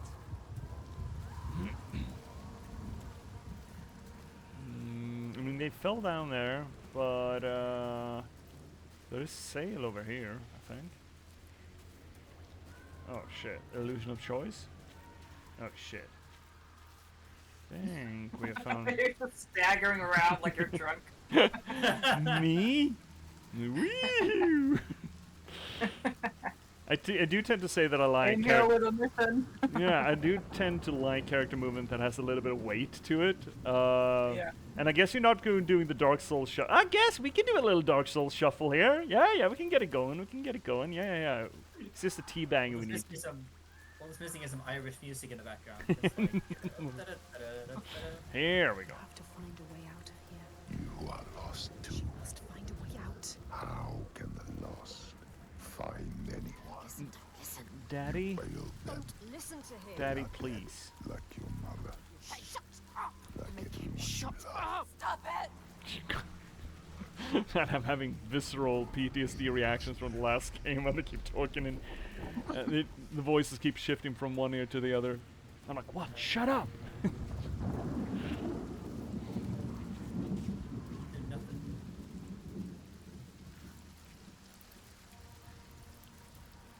This environment is giving me Death Stranding vibes. Oh yeah. I really need to play the first game. I wish I could play that on stream, but as I understand it, it's a really shitty streaming game. Can't you hear them, Senua? Can't you hear their screams? Yeah. I can hear them. Supposedly, not only do you have the 2-hour cutscenes, but also licensed music. Oh yeah. Oh, god damn it! I hate it when gravity does that. Floaty things. Floaty things. Yeah, can you guys stop? We all float down here. Guys, stop. Come down. Come down. You're not supposed to do that. No. Ah, god, fuck. Oh. That's uncalled for. What's happening? You know that's not focus. I really don't like that. Don't let it I block you. really. I mean, I like it. I like it as a design choice. I just have a visceral reaction to rocks doing this. Focus. I don't know. It's like an amusement park with those, tentacly things. Oh, what kind of amusement parks do you have up there? Do it. What are you waiting for, Senua? With seats that sort of spin people around. Only here they're more tentacly. Ew! Look for the sun and find the right perspective. Oh, look at that fucking hill! Ew! Don't. J.P.S, don't say it. What? Don't say it. Say what? What would I possibly say? How do you feel about holes? Shit. God damn. You said it. I didn't say it. No, I know you. I said it first. So you don't get to say it. Oh, well, that's nice of you. That's why we're teammates. Exactly. Oh, you need to complete the symbol. Yep. Oh yeah, just like the first game. Yep. It is a little shameful though that they force us to topsy-turvy the entire fucking environment to make this fit together. It's like, yeah, let's just throw shit up in the sky. Yes, you've done it. You completed the symbol. Let's just toss it up. Let's just revert gravity for 2 seconds. You can solve this puzzle. Of the darkness. Source of their dark. You need to understand it. Uncover the darkness. It's interesting because in the first game, they basically taught players to identify or to spot runes in the wild, so to speak. Ooh. And it seems like they've abandoned the runes more or less here. I mean, runes are easier to find in the wild, right? They're fairly simple. This thing, this sigil, Yeah. it's a lot. It's a busy one. Oh, thank you. The rocks calm down. Little shitheads.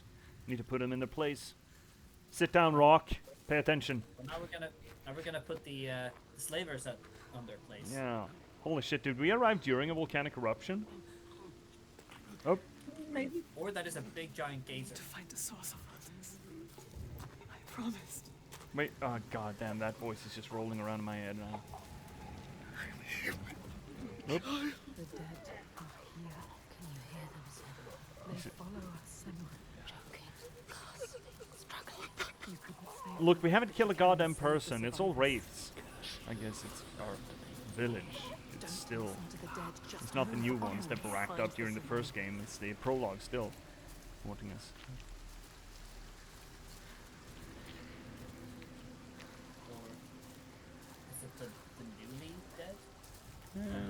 Maybe. Yeah, could be. I don't see... I mean, it's not like Senua doesn't have a messiah complex. Still, though, I don't feel like she should be held accountable for a shipwreck like this.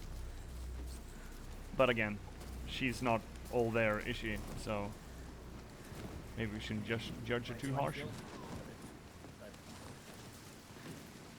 So there's the symbol again. That's not just a slave mark, that is most definitely a clan mark.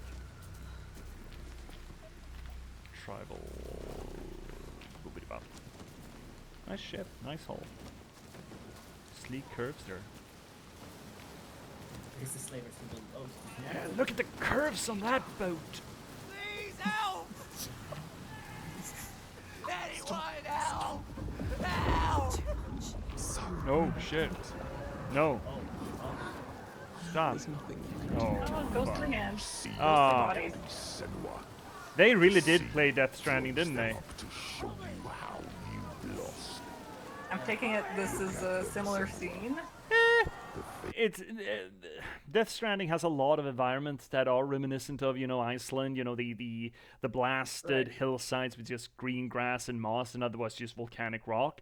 And also there are these fucking wraith ghosts that are just lumbering around, and it's essentially an atmosphere or an aesthetic, I think.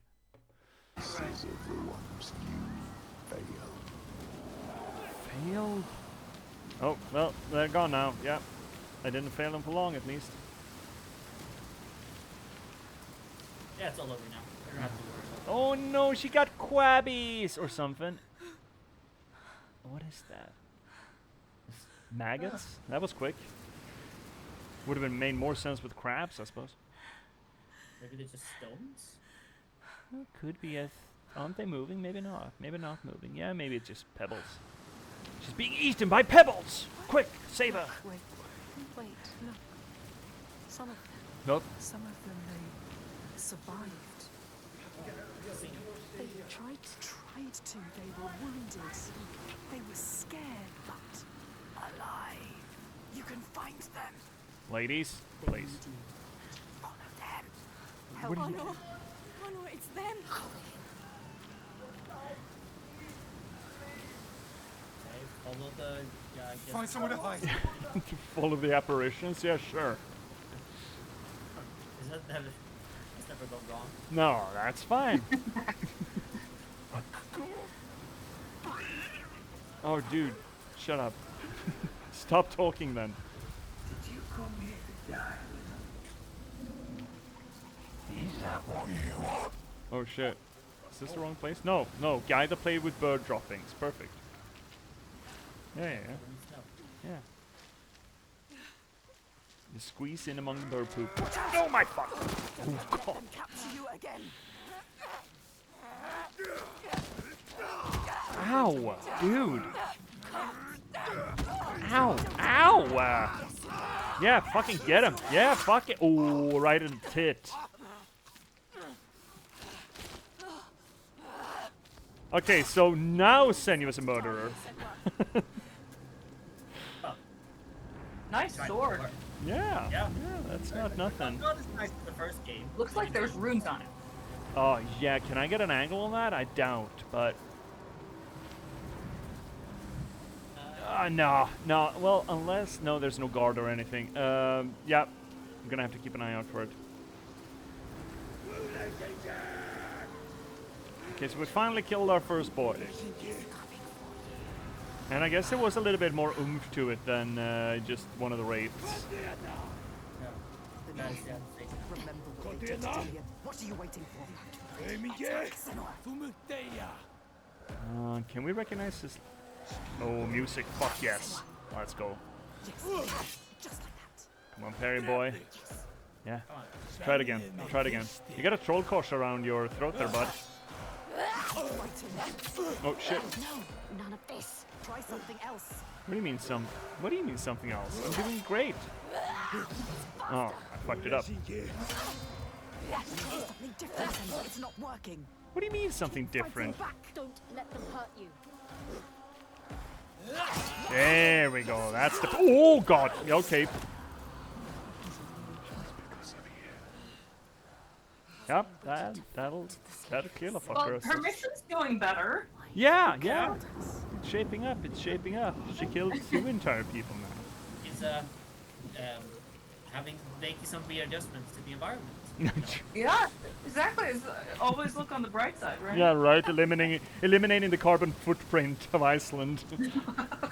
giving some color to the environment. Oh yeah. Adding some red touches to this blackened beach. Yeah, I'm sure it's gonna bring the room out. It'll tie the room together. Bring the room out. Just make it pop a bit, you know. Okay, so also it would be lovely to have a therapist on for this, specifically these scenes. Like Senua's being haunted by the voices of the dead, and specifically her father, and her solution to that is just, let's just go across the sea and kill some fuckos.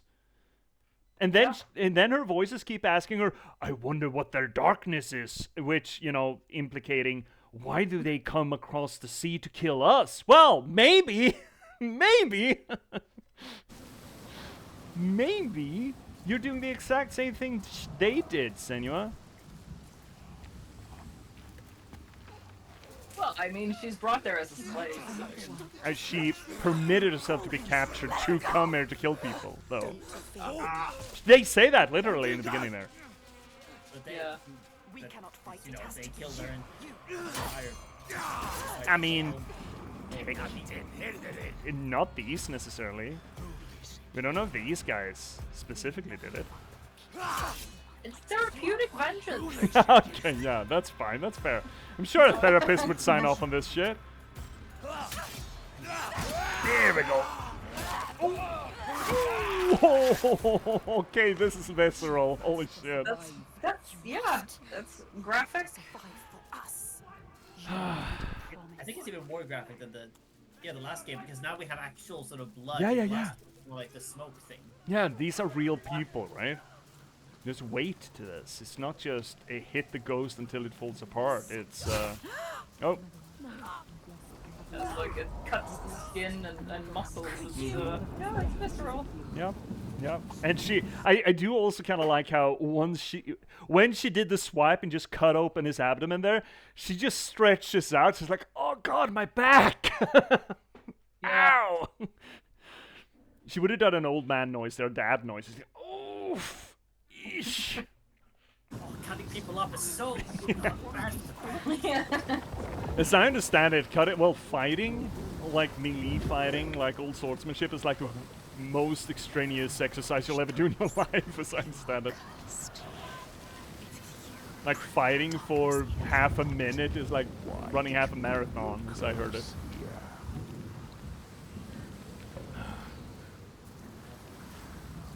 Man, I'd really like to get back to Hema. Oh.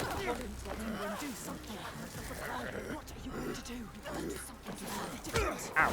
Not that. Oh, shit. Right, we need to dodge. Yeah. Yeah, come at him, bro. No, oh, it's wrong button. No, it wasn't. Ah, shit. Okay, I'm fucking up. Yeah. I think you're so fucking cool. Okay, double. Good guard on him. Nope, right, the thing. He is getting bleedier the more we hit him. I really like that, though. Yeah. Also, he's getting more tired as well. Like, slowly work on him, That'll do it.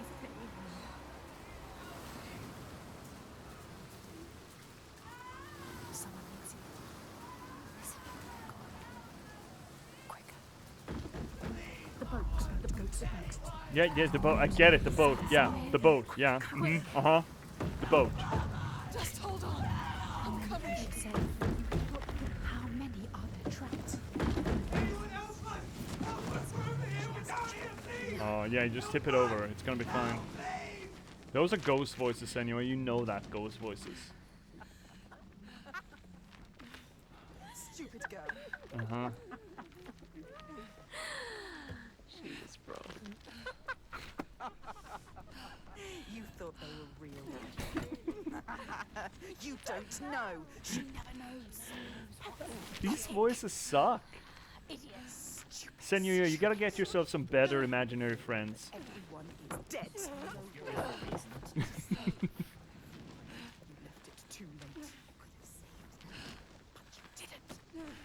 I wonder if you could map these voices to the Three Furies.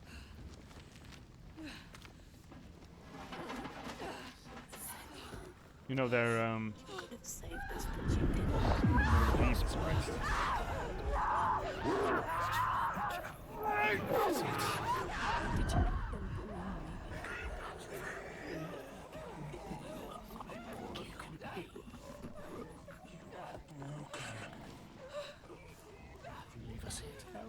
I mean, Senua, you were the one who climbed in here. You thought it was a good idea. I will follow you. Just crank her out of the way. Just tip him. Just tip him. Just tip. Just fucking just tip. Kill your lover, they so many more will die. I am. Oh, just wait, like you're Oh, those were tentacles in the water, I think. Shit, we found them. They're coming to get you. Can that guy just fucking let go? Dude.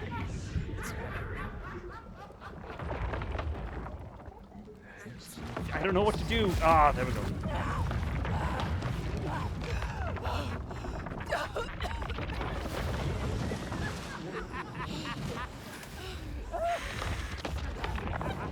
These voices suck.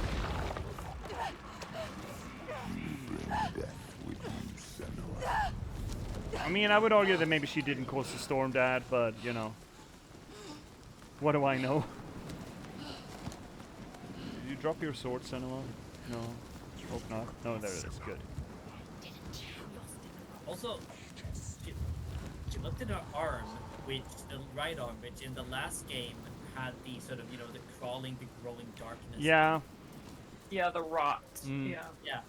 And I'm wondering if that was a callback that I was like, is it there? No, it's not. Okay. Could be. Yeah, I think you're right. Oh, well, you didn't really help there, Senua. No, wrong button. Fuck me. There we go. God, fuck, yes. Okay, yeah, that'll do it.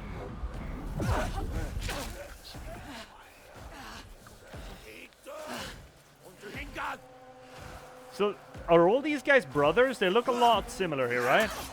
It's not just me. Clones! Clones! Wow, are you telling me all Northmen look alike? Oh! Not all Scandinavians. Ah, shit! No, keep pushing the wrong button. No! Man, what a... My Dark Souls genes are just... I did. Don't. No, you don't.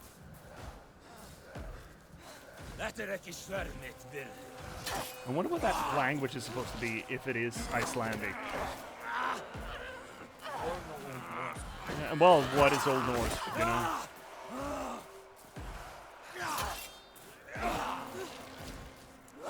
I do like how when she dodges, she slips on the pebbles. I don't really like that. Yeah. There's a lot of weight to it as well. Mm-hmm. Come on, fucko. Let's go. Yeah, I'm doing the Dark Souls shuffles on you. I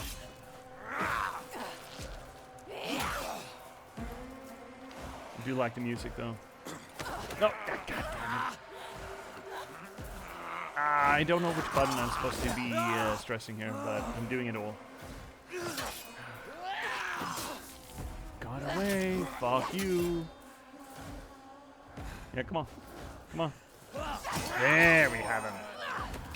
Oh. Oh, that's new. Oh, well, that's fun. Oh, yeah, that's delightful. Yeah.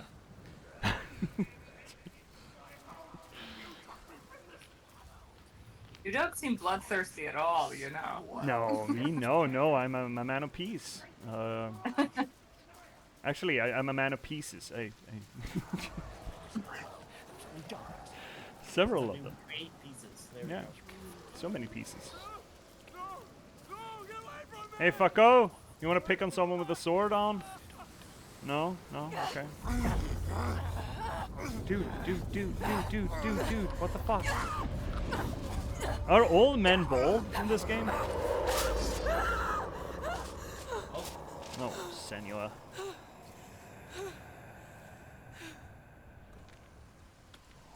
You little mad lassie. You, slave. Come here. He's still alive. The enslaver. Oh, I do? Do I? What are you going to do with that sword, girl? He looks ready for you. He is ready to... This is the guy we had a close-up with on the boat, right? You're fucking dead. Yeah.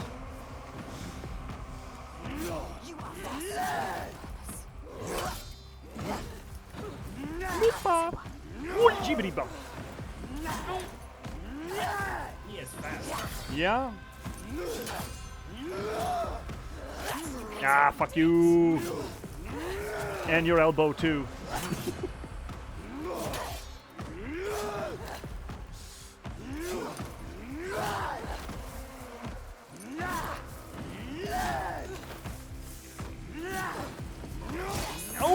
Oh, I can parry those? Okay, interesting. Oh, maybe not. I mean, dude. You got like, I don't know, poundage on her? Maybe you should, you know, not be mean about it.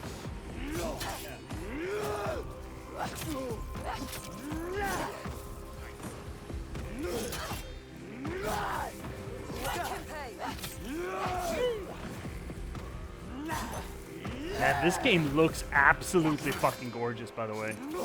I look at his facial animation. Yeah, right? And see that cut? That just stays on his arm.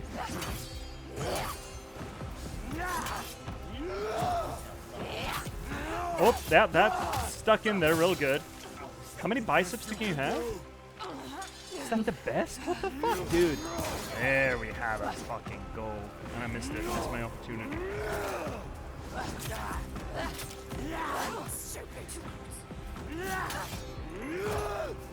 The environment's getting darker.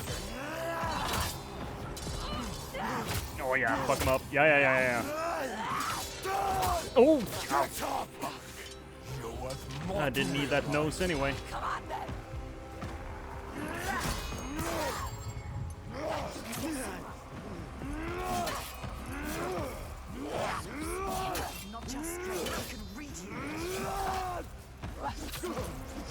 Yeah.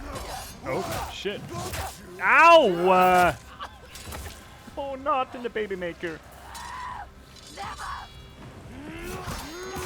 fuck you.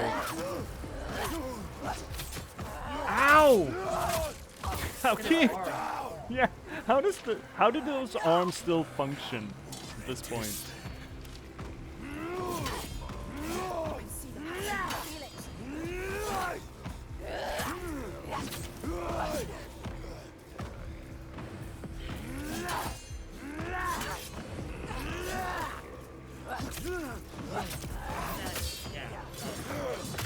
Ow!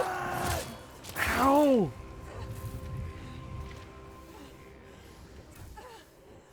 Get up. Don't be a coward. You have to find you to be ready. This is unfair. I beat the shit out of you, buddy.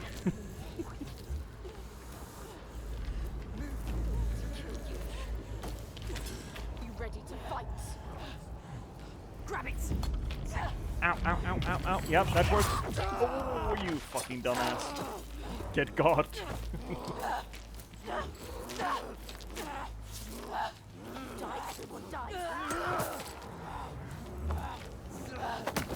So, what are you gonna give this enemies to lovers arc? No, I don't want that. He's got hair. You can't kill him. He's too pretty to die. Oh. If you're going to kill me, just do it. Oh, he's got this shit on him. Oh no, you can't kill him. Yeah, pity the boy. You need him to show. He knows everything. He knows this island. No. He knows.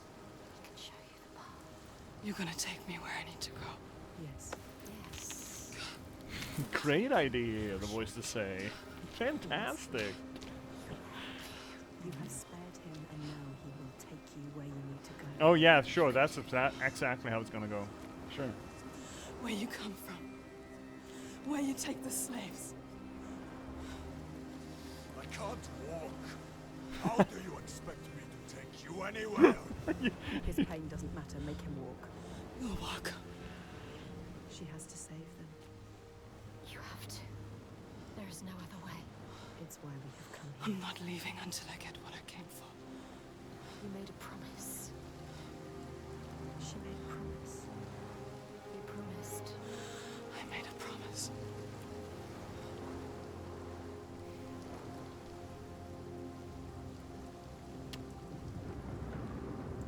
You know what? Now that I mean, we did play Enslaved Journey to the West not long ago, and I see The path would open to her. structural. A blood-carved stave, a soul sea falling. Too familiar. Similarity. I'll do what you love, and you'll never work a day in your life. Hi Raiders! Welcome in! Double OC finished her Expedition 33 run, or were you stuck in with Amanda? Hi everyone! Raid. I see. Raid. Can I get a good old shout out for Double OZ? C's not gonna do it herself, I fucking know that. I can do it. I know how to do it now. Thank you, buddy. Welcome in. Did you get stuck in on Amanda, or did you actually swing over to Expedition 33? And if you swung over to, yeah, there we go. Everyone watching, check out Double OC, good friend on the channel. One axis of the reigning Twitch triumvirate here between me, Z, and That's So Mac Daddy. Welcome in, everyone. Welcome in, Raiders. We got some E33 in through. Yeah. We'll get there. After South of Midnight, we'll get there. I am looking forward to it, even though it's, I don't know, man. It looks like I'm getting such Persona vibes from what little I've seen, and man, Persona was such anime bullshit. But I'm gonna enjoy it, I'm sure. Welcome in, everyone. We are joined here today not just on our Sunday schedule with our good buddy, the Cosmology Scholar, but also Associated Professor out of Bergen, Jane Skjoldli. Hello, hello. Oh, welcome in, Singardi, as well. I was going to watch UZ, but I just started playing E3, so I didn't want spoilers. Yeah. I mean, that's generally where it goes. I can't watch anything that Z streams right now, because if it isn't... It was Expedition 33, then it was something else, right? Neva, right, or Neva. Man, I can't watch anything anymore. Anyway, welcome everyone. We're playing the second Senua's game, and it's beautiful, visceral, and still psychotic. So got that going for us. Well, it's violent. Yeah. Say that. Oh, it's pretty violent. Yeah. Sorry for being interested in similar games. It's good. Oh. You can see it. It's a self-imposed exile, really. Do you remember it? She knows that suffering, that feeling, poisoning her mind with fear. We've had a lot of depictions with water, right? We have the ocean in the beginning, switching back and forth, upside down and sidewind up, I guess. The darkness. She feels it. The faces of fear and suffering. You can see it. The sign. What does it mean? That sign. What is it? You need to understand. You need to understand. Answer. It is my father's sigil. His father. Your father. There we go. The gold thing. Monster. He's here. The Goldie, the priest. No. Shadow. But this place is his. The Or people rather, here the are leader who weak. They acts would as not a priest. survive Nah. without his help. Oh, trees! You. Does she? Enough. That's priest. He's wounded. He won't try anything. Oh, really? He won't? Keep your eyes on The Goldie, like, is that what does that mean? This is a leader, but like what does the word mean? It means a little bit different things in different contexts. On good old Iceland, it was much more of a sort of civil combined with religious authority. Whereas in and you had a kind of similar role going on for example, in Norway as well, but it was more specifically tied to the religious authority and leadership. And that's what contemporary heathens tend to model in their priesthoods as well, if you can call it that, or their ritual leadership. Yeah, I think ritual leadership is a better term for it than spiritual leader. From my experience, dabbling with Blutlog. It is sort of the designer or the... Oh my god, Colleen. They're basically the ones who do the performance or lead the performance of the sacrificial ceremonies on behalf of the community. Okay. Oh, hi, Colleen. Love having you here, Colleen. Can I get a big shout out to Colleen Masters as well? Good friend of the channel. Hello. Sing mode, eh? Right, we had something. Sail, right.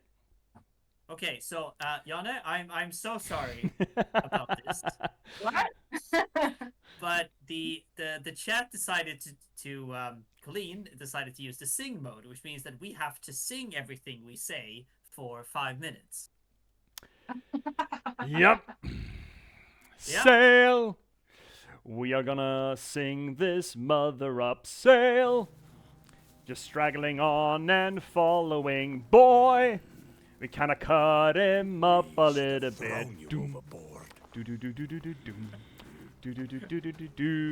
Look at his ass as he shuffles.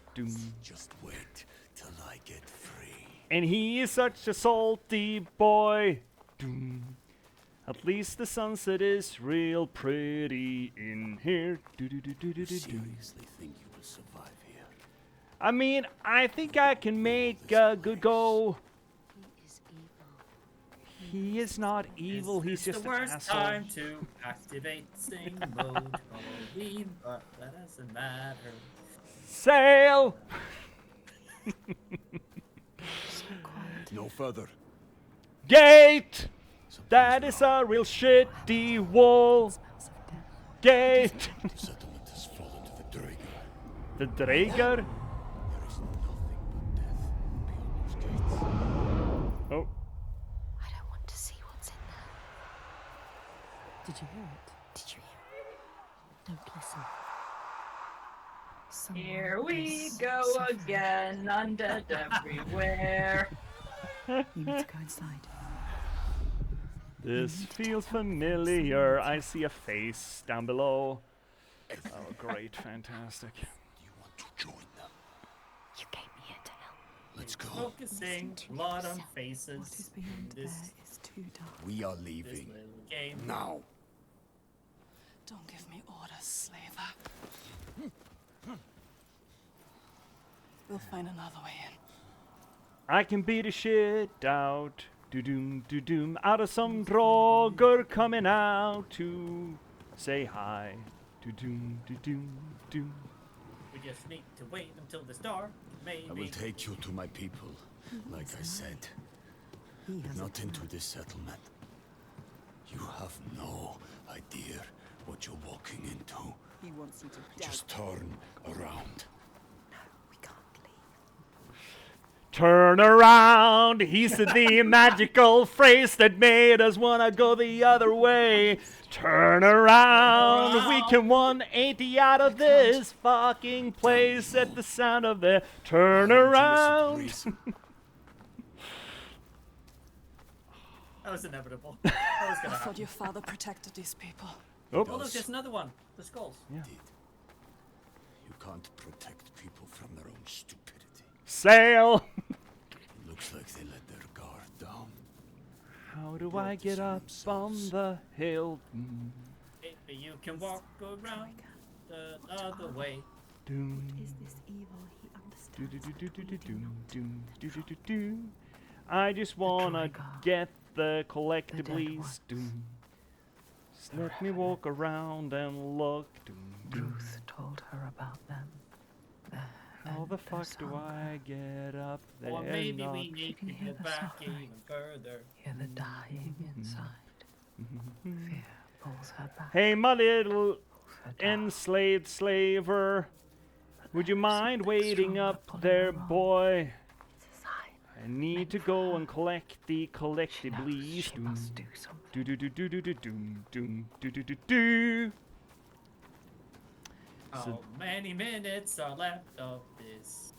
I realized that I This kind of bullshit. paused the timer, so I don't know actually. You did what? Let's say it's been 5 minutes. It's been 5 theatrical minutes. It's been like 5 Mario minutes. Here's the thing. I am a trained singer. I don't usually sing for free, so but I indulge the Twitch. Yeah, you can't do anything but indulge the Twitch. Fucking Twitch chat is a force of nature. You can't deny them.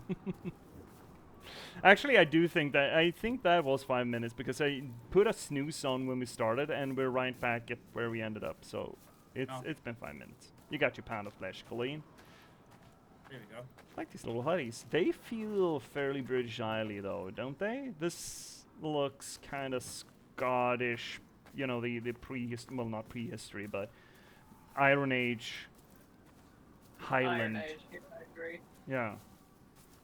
But I mean, then again, it's Iceland. I guess they didn't have anything but grass and rocks, so fair.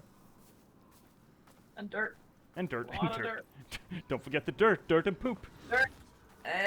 Dirt is important. Dirt is important. Never forget dirties. Boom, got it. The Skald's verse speaks of a man called Grettir the Strong. Hey, Grettir! A strange and bloody life he led. And it happened in this land you have come to. Man, listen to his beautiful. story, Senua, for it may in some small way illuminate your own. Ads are coming in, chat. Tough. We don't need another break, right? We can just roll on through, right? Yeah. I might need to log off soon, unfortunately. Oh, well, in that case, do you want to log off? When you're saying soon, do you mean like during this break, potentially, or just within like 30 minutes? Like 10 minutes or so. Yeah, okay. Well, we'll truck on for a bit then, and you can bow out when you feel the need or want to, John. Were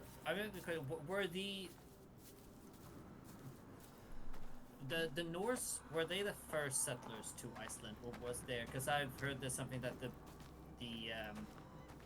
people from like Anglo-Saxons might have been coming there earlier, or as far as I know, they were first, but I don't know. I mean, that's it would be fun to learn.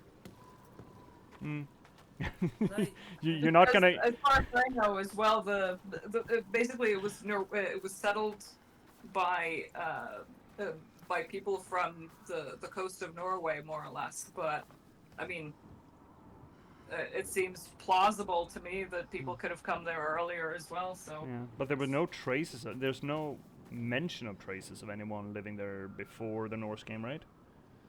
Yeah. As far as we know. Well, again, as far as we know. Also, the symbology of walking into the sunset with a lad. Walking into the sunset kingdoms. Oh yeah. No, but I just looked it up now, and yeah, apparently discovered and settled by Norse people. As far as we know, but yeah. Is it? No, yeah. If we're not gonna be, responsible academics about it. As far as the archives pertain, the Norse were first. We were first.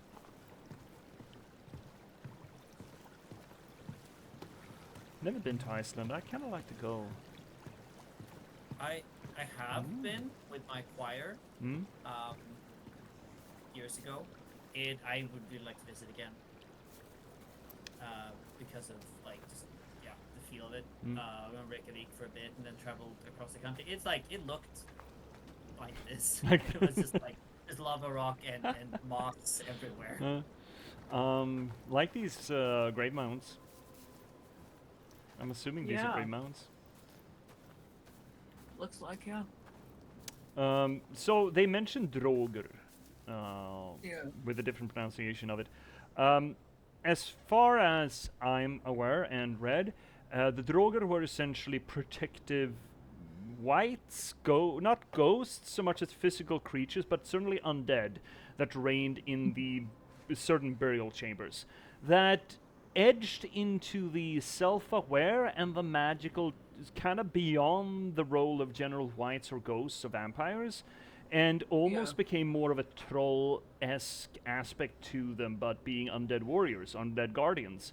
So guardian spirits that weren't so much going to die down here. Yeah, probably guardian spirits, but more corporeal than that. And the one old Icelandic tale that I've read or heard reference to them was they even had the ability to sort of change shape, or at least change size.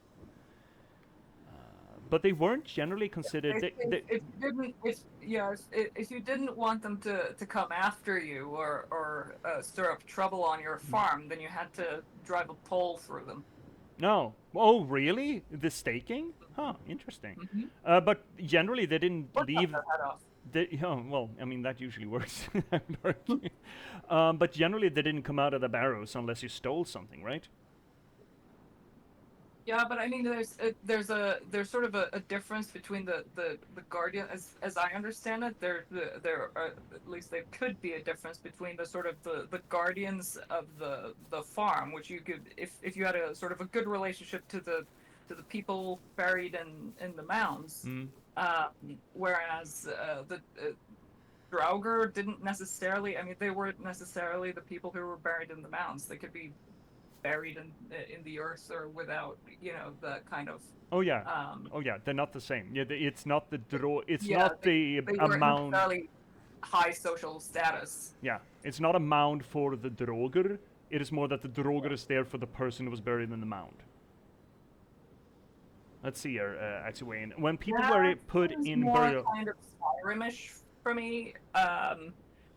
But as far as I understand it, it was more a case of, you know, if you're living on a farm, there's or in a sort of you know, in a settled area, then everything that's outside of that settled area is potentially dangerous. It's sort of chaotic, right? It kind of belongs to the realm of chaos. It's where you go hunting, it's where you go maybe gathering stuff, fishing, etc. But it's outside the sort of the realm of order. And so if you have people like in other cultures as well, if you have people who have died, who are in the ground, and who you kind of fear coming back for some reason, either that you had a bad relationship to them or you haven't satisfied their needs in death or whatever, then they might come back to bother you. And it's a fairly universal human or universal belief among a lot of human civilizations, especially ancient ones. See, actually, Wayne, when people were put in burial mounds, they were expected to keep existing in there. Just stay in the mound. This is your place now. There was even a theory that this belief is why Oseberg was pillaged and torn apart 50 years after the burial. Mm-hmm. Huh.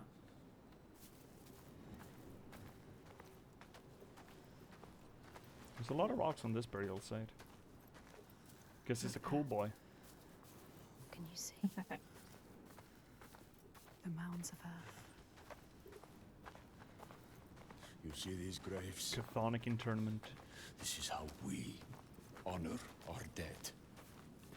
You're gonna run out of space real quick, but... Oh.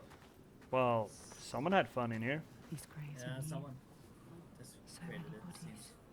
So much death. There aren't any... Something's happened. There aren't much in the ways of predators on Iceland, right? There's no... We haven't honored these graves. What happened? Yeah, here, I interesting. told you. Droigar. Who are they? They won't just kill you. Are they from this world or another It is far worse. Okay, so the implication here is essentially that you have the alien effect, that the Drogur just essentially chest bursts out of the mound, then. Is what they do after. that's a beautiful analogy. You still have a chance to save your life. If you stop, no. You must trust yourself and listen to your own mind. It starts bubbling and then just like my life you're trying to save. coming out of it. Like, and they You're scared. and then runs off. Just interrupting breakfast. Little shits. This place must stinky poo. All this sulfur. I mean, when you showered in Iceland, it was like it smelled like rotten egg and tasted like fish. Ooh! You tasted it? I mean, it's just shower. It's like, you know, it's like giving your mouth, and it's like, what is this? And then the smell is like, oh, it was an experience. Imagine. I heard it smells a lot like sulfur. Yeah, I mean it is sulfur, right? It's supposed to be, but then again, sulfur. So a lot of sulfur composites have the olfactory sensory effect of rotten eggs. But imagine just, I'm gonna clean myself. I'm gonna roll around in some fish and rotten eggs. That is the true Scandinavian way, friends. That's how we do it. I mean, we have still swimming. I mean, we're not afraid of smells. Yeah, sure. I mean, C has on several occasions called me herring boy, so you know. Man, this fucking place is beautiful. Well, I mean, the environment is beautiful. The game is beautiful. I wouldn't call this place necessarily beautiful. It's it has its charm. Yeah. Well, okay, Mr. Norseman, sir. May I ask you kindly, what possessed you to build a settlement right smack dab in the middle of this sulfuric fucking fart zone, you dumbass? The guys here, access to hot water. I don't think it's worth it, though. I'd be fine. I'd rather smell. Okay. Wait, I have a perfect reason for it. I have a perfect. It looks badass. Here we go. Look, we're gonna be the badasses that build our house in stinky poopies. I'm sure you get used to it after a while. That's worse, though. That is absolutely worse. If someone comes around, if someone comes into your apartment and says, "Holy shit, what's that smell?" and you just go, "What? What smell?" What do you mean? What are you talking about? Wait, what? What? Yeah, that'd be worse. No, me no fan. Me no likey. Oh shit, Senua. Oh no, you're gonna backslide, Senua.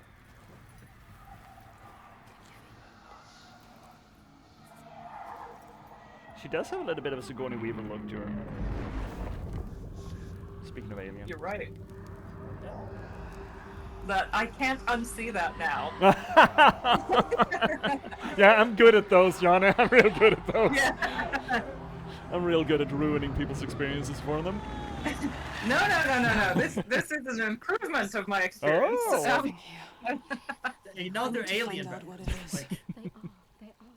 You're mad. Yeah, no, absolutely. I think Sigourney Weaver, I think, was the first movie star I had a huge crush on when I was like a teenager. Oh, have you heard that story, John? This is gonna be my funny thing happened then. In the original Alien, from what as I've heard, this is apocryphal as all hell, but it's a funny story, so fuck it. I'm not like an academic. I'm a filthy writer. I can make shit up.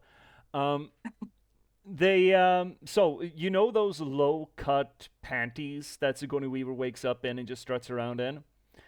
Yeah. Apparently, or so the story goes, this might have been one of the first uses of CGI in Hollywood theater, because this is way back in it's 79, I think? Original Alien came out.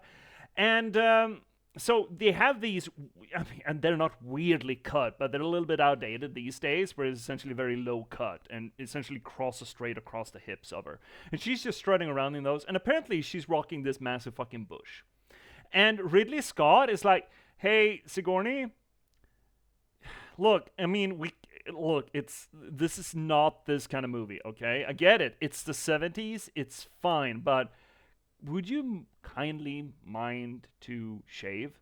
And Sigourney just did the nah. and just ignored them, ran with it, and later in post-production, as I understand it, I don't know if they CGI'd it or just manually sort of kind of removed it by, I don't know, I guess painting it over. The whole, I know it's the late 70s and everything, but it is just so incredibly sexist. It's just sexism in so many layers. It is. It's amazing. It is. And I do love her reaction just going. Late 70s sexism. Yeah. And I love Sigourney's just, no, fuck that. Yeah. Hi, Rin. Welcome in, buddy. It's so good. I love that reaction from her or that story. She's just, nah, I don't care. Absolutely. Stretches. Oh shit, posture check. Sure, Ren. We're gonna hold off on the stretches a little bit. You're gonna get them, Ren. And hydrate. Jesus Christ, they keep popping in. I mean, also speaking of like the actress who does Senua here, if I remember correctly, unfortunate. When they were doing the first game, she was only supposed to be the stand-in, and like a test. The program that they test all the tech the demo. CGI on, the tech on. But her reactions and her acting was so good, they were like, you know what? Let's just make her the main character. Yeah, I was like, yes. She does a terrific job. Oh yes, yeah. Oh yes. I mean, we talked about that when we played the first game, right? When the camera angles are all on her, and again, a little bit a part of that. What we talked about, the fourth wall use of the camera as our perspective being part of the choir, and we had those moments where the camera just circles around her, and it makes me think of other great acting achievements when it's all about your facial expression that's supposed to be dramatic and underplayed, but still very dramatic. And I'm thinking about specifically the movie Her, Spike Jonze's Her. That is conversational, essentially a conversational movie, and it's almost entirely between Joaquin Phoenix and Scarlett Johansson. But the thing is, Scarlett Johansson is a disembodied OS, and Joaquin Phoenix has to carry that every camera bit, or like 70% of the camera work, on his face exclusively while they're having the conversations, and having to do that downplayed and not in a comedic fashion, but still have a dramatic weight to it. And holy shit, he absolutely carries that. And I feel like the actress here in Senua Sacrifice, well, the original at least, we'll see with the second here, absolutely carry that same kind of weight, where all of the voices just bombarding her, and that is sort of the drama, but she has to carry that as a way of facial expression. It's really fucking cool. Yeah, absolutely. There's no way I am going in there. Look at him. You little baby guy. Wounded, hurt, Aww. defeated. Oh, little guy. He's just a little boy. But you need him. No. You're not. The rage. But we need him alive. He will try to escape. She has. Go on then. Do it. I wonder if that stink on his arms is something she can only see, or if it's actually there. I think that, just moments ago, he tried to kill you. You shouldn't have saved him. This was a mistake. Now there's a lot of camera work on him as well, interestingly enough. How does it feel to be the one bound and helpless, waiting to die? And also notice that when we first zoomed into the game, we zoomed in on him, not her. I will kill you, mad woman. I absolutely think there's going to be a hate-to-lover relationship kind of thing. I fear it. You'll need to stay alive. Yeah, I don't particularly like that has to be the case No. in every sort of these kinds of stories, but I agree with you. I wish it wasn't. I do kind of like that in Enslaved Journey to the West that they held off on it, even though they kind of played around with the idea. But they didn't go the full 9 yards. Yeah, just open the fucking. Just, there we go. All right, it's painted Okay, white. I'm gonna need to log out now, but this has been an absolute pleasure, and thank you for having me on. Yeah, thank you so much for joining us, Jana. It's been a damn pleasure. Yeah. So everyone, this has been Jana Skjoldli, Associate Professor out of Bergen, joining us here, who's an absolute academic expert at Senua Sacrifice. I think that's fair to say, right? Sure. So, okay, enjoy. Yeah, thank you so much, Jana, for hanging out. Much. I'll talk to you soon. Thank you. Bye-bye. Bye-bye. In that case, you know what we could do? We could just switch over. There we go. Now it's just our good old buddy, the Cosmology Scholar, Fiddick. Hey, it's me again. Yay! We didn't take that break. I would need to take a pee break. Oh yeah, you do that while I do stretchies. That's probably gonna. Yeah, that's something you're gonna check do. out. You can, Yeah. keep talking with Chad about it. Okay, I'll be back in just a sec. You do that. All right, Rin, you're gonna get your pound of flesh now. Sorry, I knew that Jana was gonna have to run fairly soon, so I wanted an opportunity to just let her enjoy the game without, having to stop for stretchies. That is what happens when you have guests on, right? But you are gonna get your pound of flesh, don't you worry, Rin. So we're doing stretchies. Everyone, get off your fucking bums. Get your badonkadonks in the air and do some stretchies. It's good for you. Oh, it's real fucking good for you. Ow. Ow. So how you doing, Rin? How's everyone doing in chat? How's everyone doing on this here little Sunday evening? Oh God, that shoulder, man. Ow. I'm gonna have to actually be a professional little boy tomorrow and go into work, which is it's fine. I had a real lazy week last week, but this week and the coming week is probably going to be hectic, I think. But then again, I said the same thing last Sunday, so who knows? Who knows? How dare Rin? Yeah, he beat you to it, Shay. How does it feel? To be fair though, Shay, you usually beat him to it. And I have to shortchange Rin on his stretches because he just did stretches like half an hour ago. So, you win some, you lose some. You lose, you snooze, or you snooze, you lose. That's the order of operation, surely. Ow. Youts. Oh God, I'm sweaty, man. It's so humid in here. Not just in here, but in Gothenburg in general. It's not that hot, but it's real fucking humid. Ooh, fen or doof. Ooh.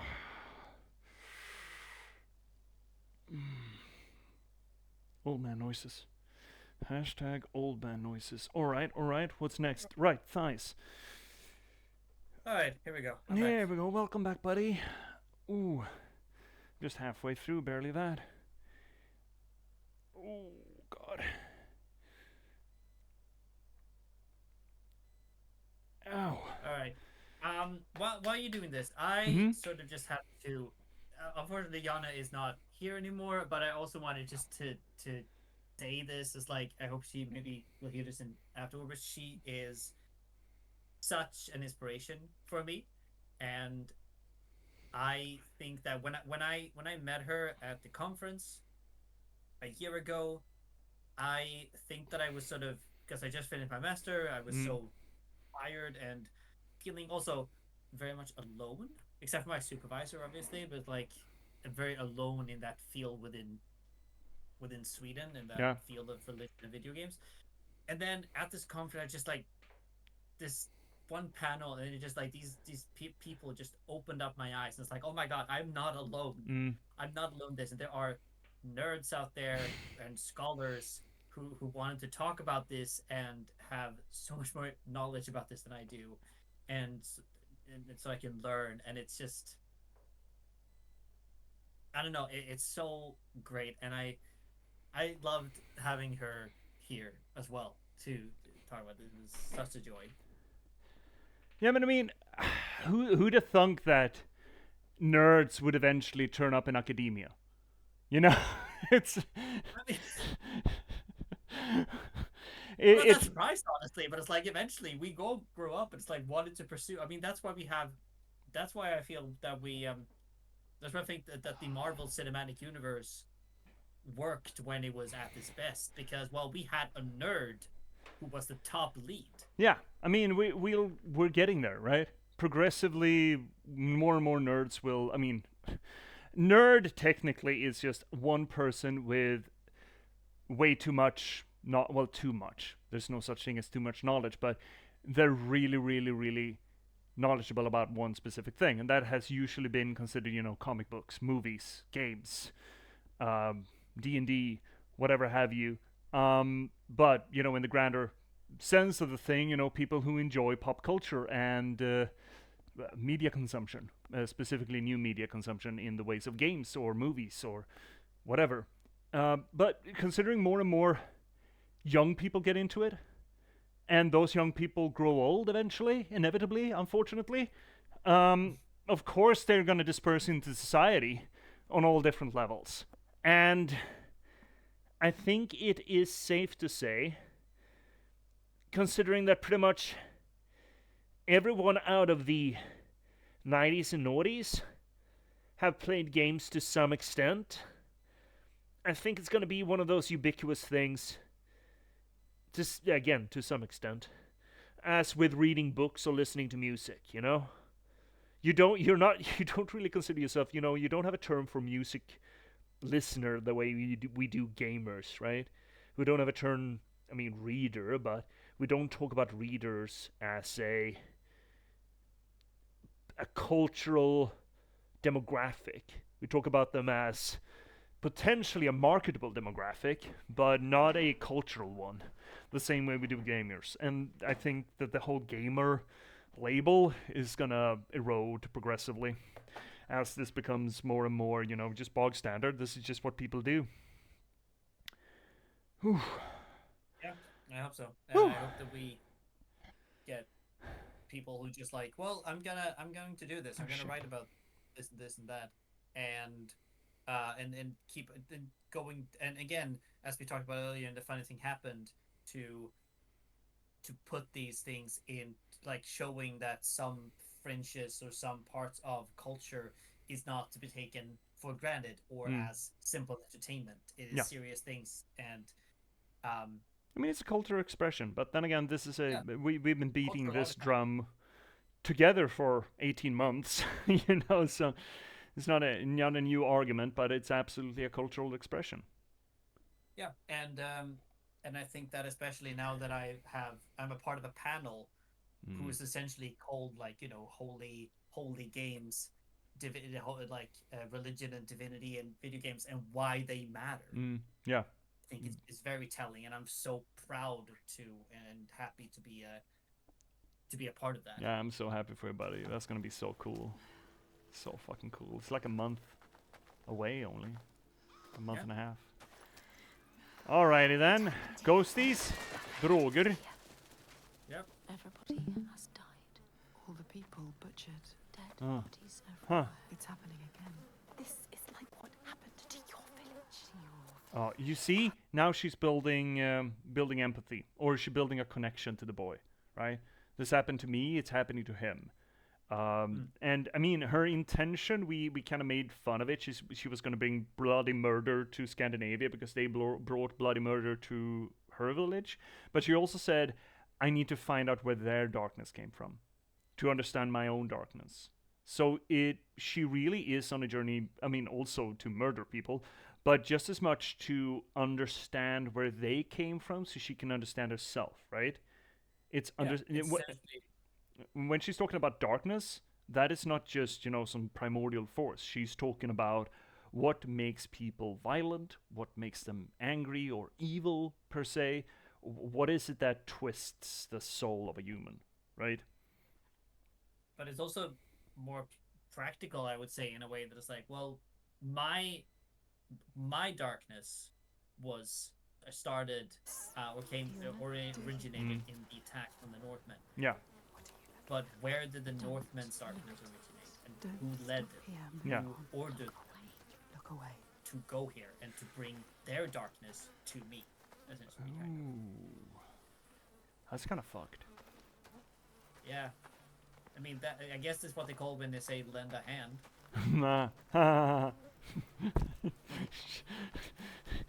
No. See, if you're there in the comments, can you write in the put in can you write or someone in chat can just write a but in you can just use the pun jail emote for that matter. That's true. The Northmen raided your village. They enslaved people. They took Dillion. And they get raided and enslaved in turn. They killed him, Senua. He died because of them. Do you remember? Them. Fresh fire. They took him from you. Your Dillion. They killed him. Yeah, So and the same thing happened here. And probably recently. Fairly. I mean, blood's still wet. Yeah, and also the fire is still crackling. Yeah.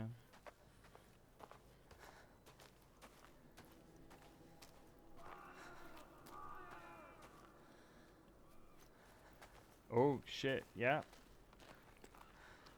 Oh. Oh God. Yeah. That's Bodies. Everywhere bodies. Covered in blood. No, no sign. Yep. Dead folk. Don't dead. Open inside. Yeah. I was thinking about the bodies, like the fact that they've made them over the doors. Yeah. You're almost like ruining the doorway, right? Ruining the gateway to the safe haven. Corrupting it. Yeah. Essentially.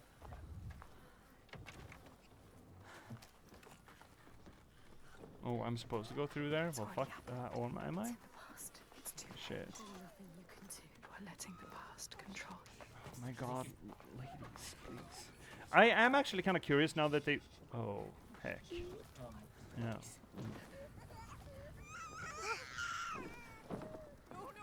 Oh, that's cursed. Yeah, it's a little bit roughy. Is this the way we're supposed to go? It kind of feels like it is. In that case, I want to go the other way first. Yeah, can ghosts, please. Stop. Yeah, stop. Yeah, your baby, my baby, our baby. No, it's our baby now. Which way am I supposed to go? That? Okay, so probably go there, get told that we can't go that way, and then we're gonna go that way. Can open? Fuck. I like the fact that we can go into these. Yeah. They're not like close to anything. Yeah.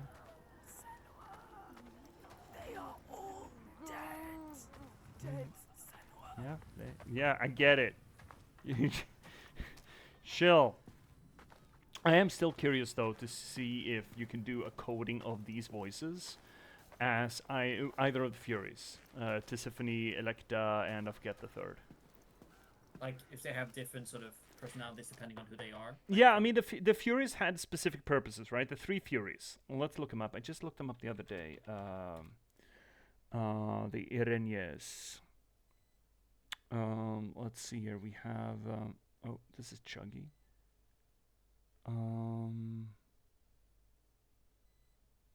Do we? I'm not seeing the name of them. Where the fuck are they? There we go. Alecto, Anger, Megara, Jealousy, and Tisiphone, Vengeance. That is very similar, though. I mean, endless anger, jealous rage, vengeful destruction. That's no big difference, really. I keep thinking about the depiction we got of them from Hades. And then they absolutely had characteristics that were supposedly associated to their different, the different things, right? I forget exactly what the characterization was in Hades. It's been a while since I played it. But Megara certainly pulls off the jealousy vibe. I think Tisiphone was the batshit lady, and I forget Electa's thing. I mean, there's 3 Nornir, or the 3 weavers, too. Not sure if they have distinct personalities, but they could be some cultural contact. Actually, Wayne, that's funny that you bring that up, because I forget what we played, but it wasn't long ago where we had a conversation about the 3, the fates in Greek mythology being symbolically connected, or at least characterizationally correct or connected to the Norns, the Norse Norns, and just the association of the three ladies, or the 3 weavers, or the 3 watchers. There's a lot of a combination of 3 ladies being sort of a watcher or destiny guarder. You have later depictions. You have, of course, the 3 witches in Macbeth, which I'm sure were based on the Norns, or even the 3 fates. And then, of course, you have the 3 Furies as well. It's just interesting that in the opening segment here of Hellblade 2, they mentioned specifically the Furies capital F, which is generally a Greek thing, not a Norse or a Gaelic, Pictish. I don't know what the correct cultural pronunciation of Scots were in early Iron Age or late Iron Age. I suppose this is. I mean, I think it's a Picts, because they talk about her being picked here. It's like Orkney, like she's from the Orkney Isles. Yeah, so, but I don't know if the Picts were a culture or an ethnicity. I mean, we're talking about the Gaelic heritage that was pre-Saxon, right? And I don't know if the Gaels compose both the original inhabitants of, the southern British Isles, as well as the Scots and the Welsh, as opposed to the Irish. But I think collectively, all of them together, the entire Isles, were the Gaelic, but I'm not sure. I don't know. Yeah, me neither. I don't know what the separation there is. Yeah, but I mean, it wouldn't be weird if they had some cultural sort of overlap or connections. I mean, as with the trade and everything, and again, like it's happening again. That's a lot of legs. There, he is dying again.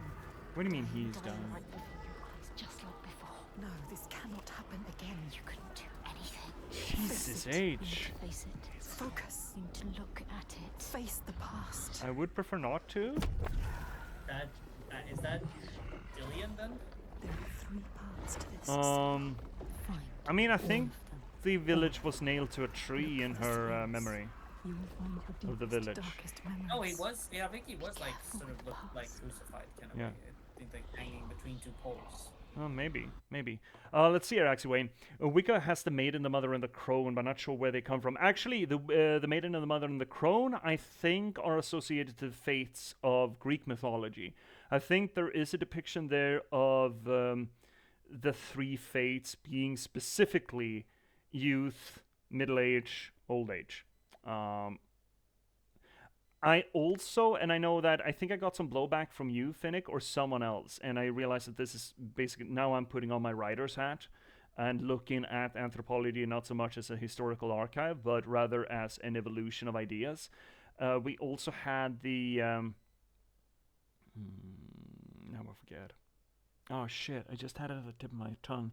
There was another association that I made between the Maiden Mother and the Crone. Fuck. Yeah, right. Right. Persephone, Kore, and the Despoinai. Yeah. Right? You have Kore, specifically the girl. Now we're talking about late Bronze Age Mycenaean mythology here. So pre-ancient Greek.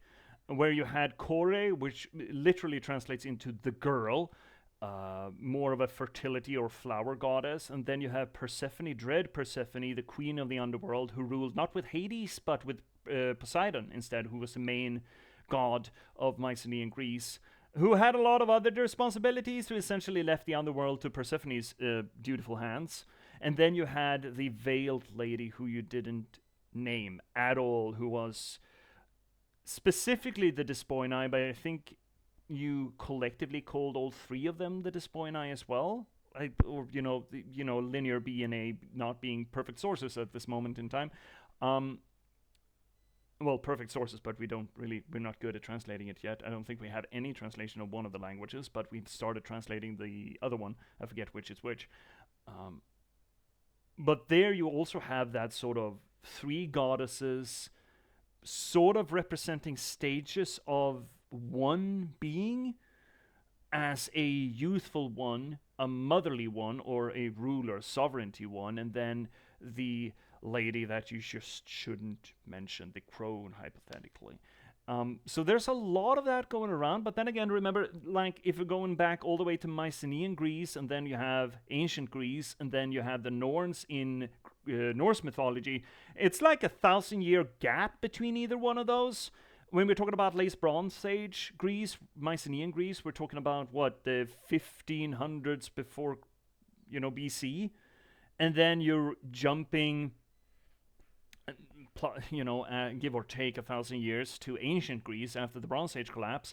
And then we have over 1,000 years again to the Norse traditions. We do know that the Bronze Age had a connection between the Mediterranean and the Baltic even. Well, maybe not the Baltic, but the west coast of Scandinavia at least. A trade network connection. So it's not beyond the pale that idea, or that imagery at least, traveled. But this is conspiracy hat on. There's no solid connection other than that idea of the three ladies as a youthful, a matronly, and an elderly is depicted in several different places in the Eurasian anthropological archive, as it were. I think that the designation of like calling it Maiden Mother and the Crone, I think is, I've heard from somewhere that is a later. No, maybe. Way. But again, we have that depiction from depiction, but like the use of it. Yeah. Perhaps later on. But I mean, also, I think it's also been connected to Hecate as well. Oh right, she was a bit of a three-faced goddess as well. Right. Being also a very sort of chthonic. Yeah. Being. What are we looking for here? Here? No?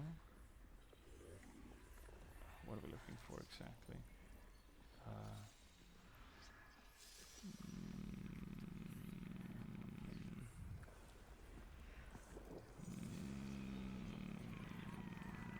Yeah, there we go.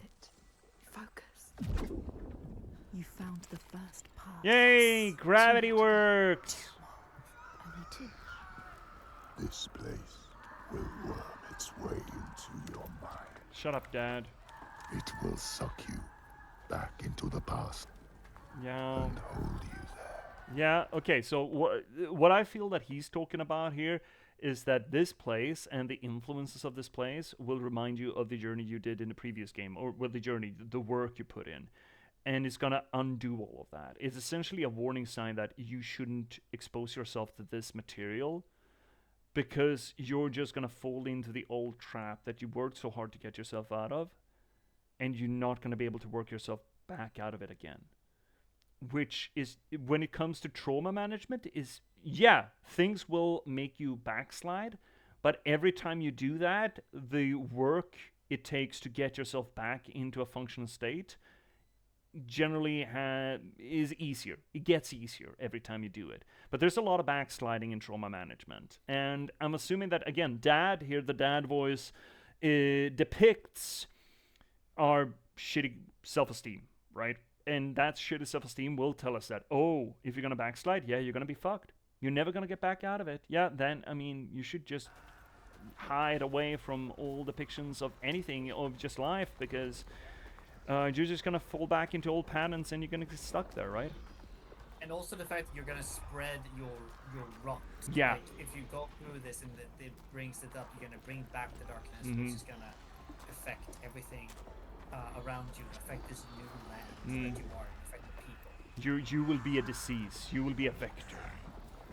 The rest of the world will be worse wherever you step. And that is absolutely also self-doubt and low self-esteem. It just calls out to you, grumbles at you with that.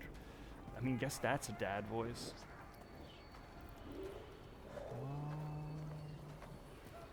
Where best we going? Maybe now we can go through that door. Yeah. Like to the... Yeah. Oh. She's getting closer. Yes. She can feel it. What's the angle here? That's the angle. Okay, I got it. Oh, I think I need to go in there. Can I get in there from here? Yes. Excellent. Get at the proper angles. What? It's not? I'm fucking this up? No. Oh, there's another beam there. Yeah, I got it. That's the beamy. Face your fear. Focus. You found another one. I do like that there's at least one internal voice that's supportive. Can you go into that door that was there? Like, if you no.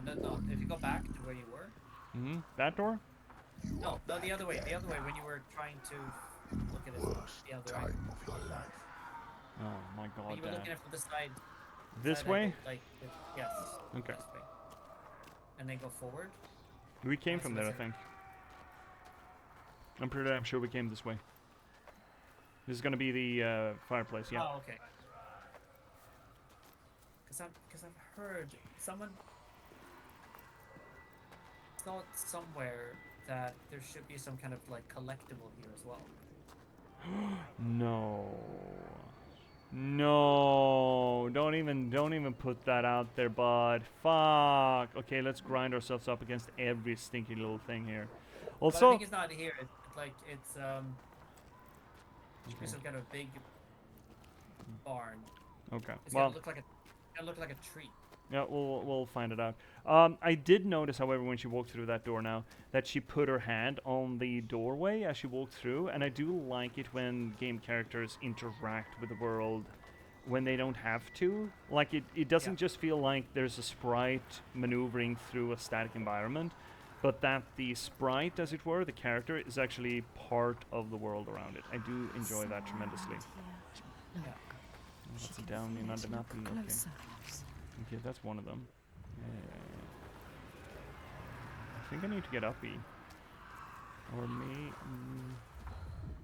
What is it that we need here? Yeah, it looks like. Or do we need to get uppy that way? Maybe. In there? Yeah, this could work. No, find another angle. Oh my God, ladies, please shut the fuck. I want to loot. There's collectibles in here somewhere, maybe.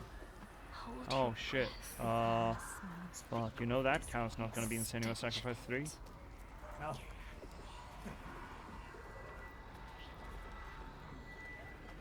Can I go through here? Just steppy? Oh, I hate. Oh, I don't. Ooh, I don't like the fractal limbs. Yeah, me no happy about that. Oh, we can go up there. So much goey, so much uppy. She can't forget. You can never forget. That memory lurks. Yeah, you guys are not gonna let me forget no matter what I do. Oh, you ladies. See, this is why all the single ladies stay single. It's because they keep whispering neggings in your ear.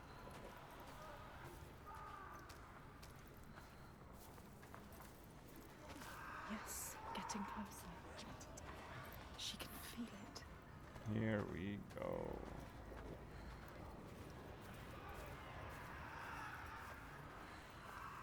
Here we go.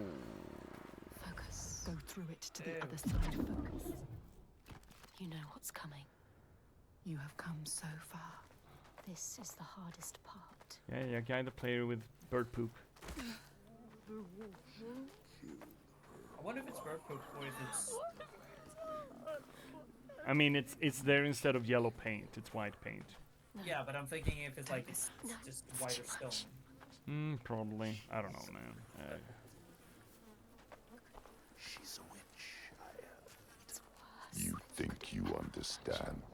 Mom. You will never understand. Where are we now? Where are you? What's that? Stuck in the darkness? You recognize this place? No. Senua, it's a home. Ah, shit.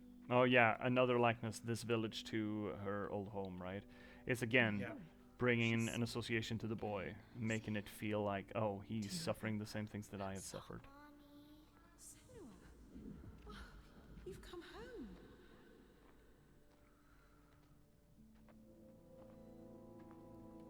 Yeah, I'd be suspicious too, Senua.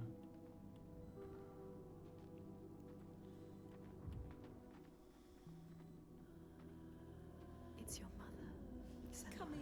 Can you hear her? It's good. She's singing.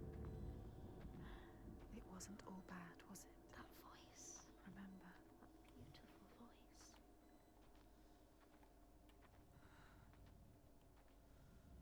Of sound design. Yeah, it's this is well-designed game. Every note of it, right? The lighting, the graphical, the visuals, She sang to you. the sound. The silence. Well, the silence speaks volume. Mm-hmm. It will help you. Holding its breath, essentially. Is this going to be a bad thing or a good thing, right?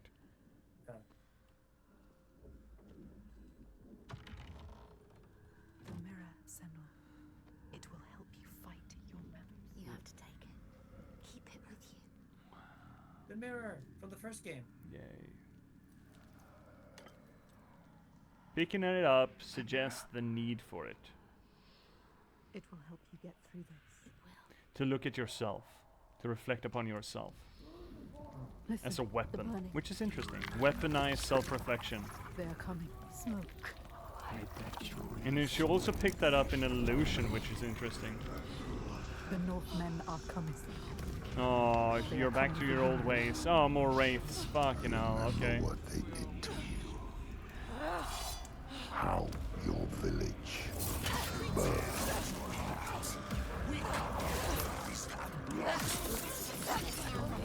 Broken reflections now. Yeah. As opposed to...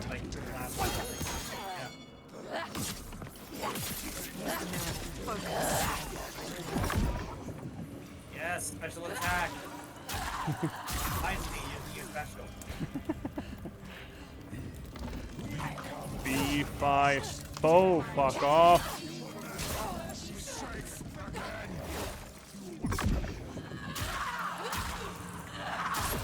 Now she's... It feels like she's even more equipped to deal with these forms now.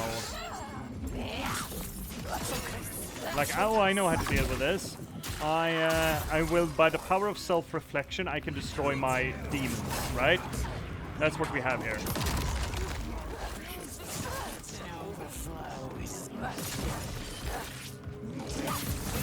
Well, at least until they bring out the big axes. Yeah, then we're fucked.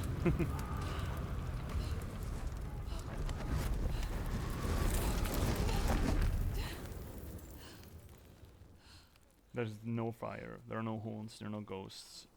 Does she still have the mirror though? Oh, actually, this is not the Norse village either. She's still stuck in her mind, and she's stinky army now. I think. I know this place. Is this the way up to Dillian? Yeah, I think so. She drowns in the past. All that she lost, tearing at her with dead hands. Ooh, music. And eyes of fire. Her village, just cinders now. The past is never past. The past is never past. I do like that in some extent as a philosophical state. Yeah, here he is. Oh, right, the blood eagled him. I do like that in some regards as a philosophical statement. The past is not the past. But then again, if it's used as an argument to, get stuck in the past, I think it's a useful sentiment as far as, okay, it forces you to deal with it, so you can't run away from it. But once you get stuck in it, it doesn't really serve your purpose anymore. No, but it's also the fact that it's always like the past is not. It's never behind us. We're always dealing with it, in certain ways.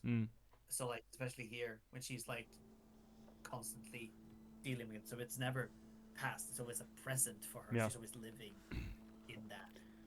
Also, it kind of looks like he has the same refractive feel as the enemies do in a little bit. And also backlit with sunset. Also very symbolical. The sunset being the end of things, the end of life, or the end of the day. And then him being backlit by it. Again, I don't think this necessarily needs to carry the stink of Christianity to it, but certainly Christianity also used this symbolism to depict a voice beyond the pale, right? The backlit sunset behind a figure that speaks to you from beyond. But I think the another way to look at it is the fact that, as we talked about, order from chaos or light from darkness. It's just like it's light within a chaotic darkness, and that Dillion was that for Senua. Yeah, and that light is setting, right? Yeah, exactly. And it's setting, but it's also like it's still there. Oh, I'm locked in. Maybe that. Did you think you could escape your past? Sorry.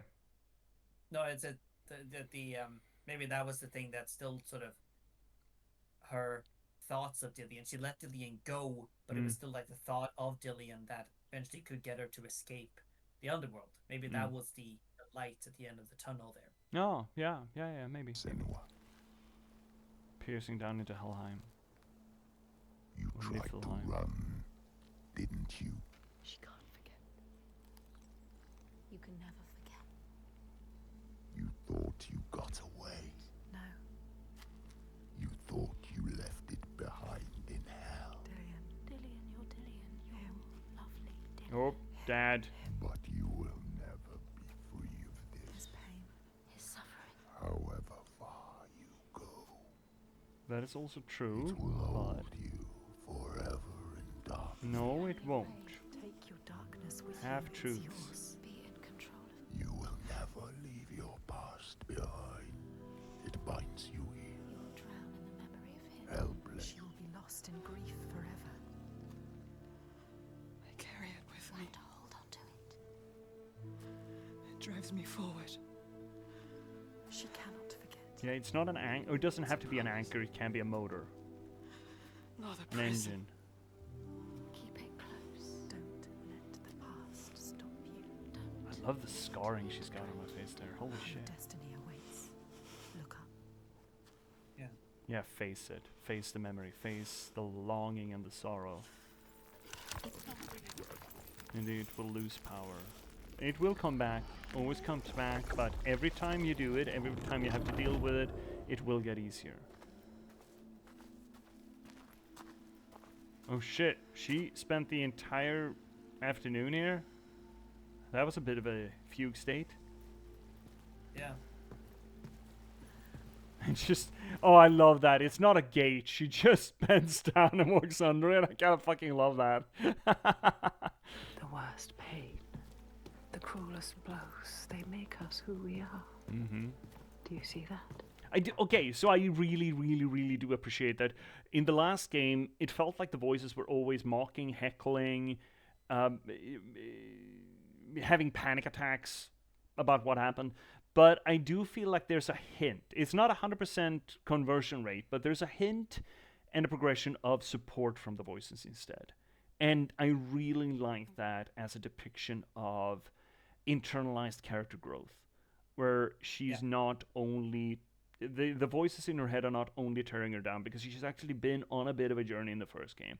There is a little bit of support there. It's not cohesive. It's not one and off switch. It's not binary. It's not either or, but it's just enough to push her over the threshold when, you know, the voice of her father, the shadow, the darkness, comes up and brings her down, and the voices can just deliver that a little bit of push, you know?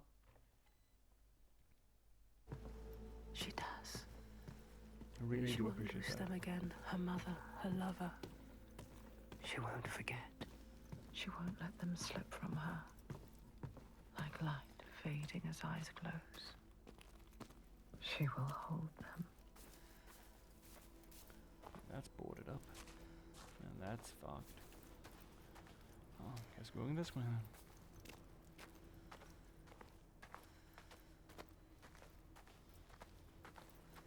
Oh, guy that played with bird poop. Yep. Oh, yeah, that's a boy. It's hanging from a... like a cow. What could do this? I mean, like two men. Not Troika. Oh, stop saying it like that, please. Limbs, arms. What evil has happened here? It's coming for you. I mean, same thing that happened to your village, I suppose. You really shouldn't be that surprised. People doing bad things to one another really shouldn't surprise Senua, I think. That's it. Oh. Go towards the light. It is terrifying, but somehow... let it draw you in. Beautiful. Huh? It's just a campfire, ladies. But it's blinking like in rhythm. So Yeah, heartbeat or a lighthouse beacon. But I mean, I think the depiction there is the war camp of the people who did this, and we are gonna go there and we're gonna do something about it. Okay, so this is a temple, right? That's a weird ass fucking effigy. It's got a face in its tummy too. That I don't like that. I don't like whatever they were worshipping here, but you know, who am I to judge? There's a lot of skulls too. Yeah. A lot of new dead bodies. You know what? Maybe the people who did this aren't the baddies. Maybe the people who lived here are the baddies. How do you know? Like, just because the effigy looks weird doesn't mean that they're bad. No, you're absolutely correct. You're absolutely correct. I'm just I mean, are we the baddies? We have skulls on our hats. If you have a skeletal food monster or feeding monster, if you have essentially a Wendigo on your altar, yeah, it kind of looks like Wendigo. The writing's on the wall a bit, I think. Literally. Writing's on the altar. Yes, exactly. On the effigy. I think it's rational to at least have doubts, you know? What was that? Maybe they're not the good guys. I mean, we kind of knew that. This was his village, right? And he was a slaver, so. Something is hidden. Well.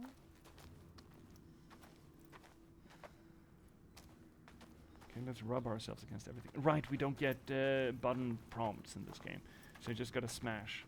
Just gotta smash button. Smashy, smashy, smashy, smashy, smashy, smashy, smashy.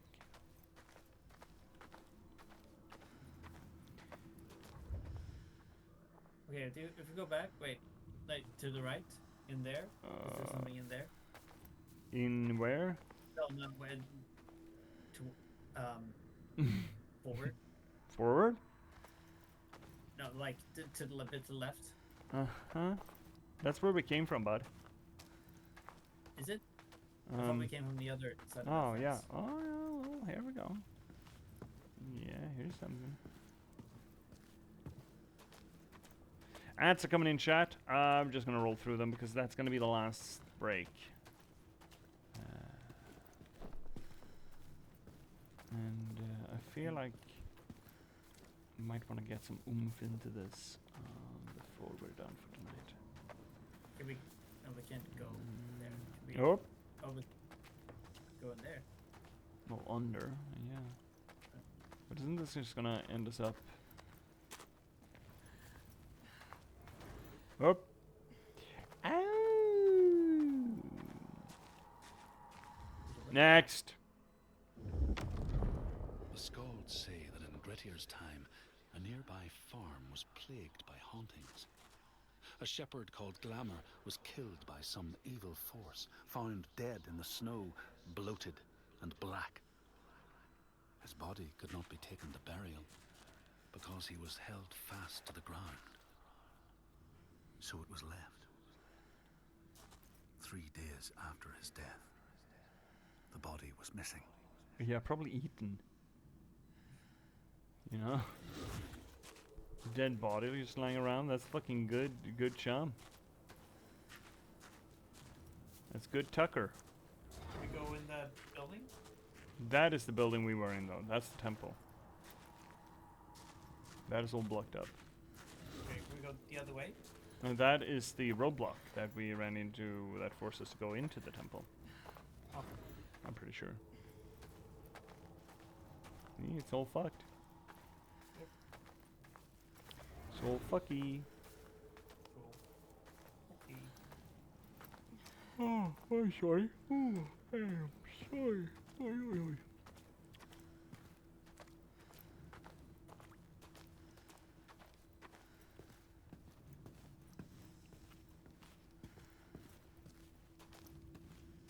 There's a light there.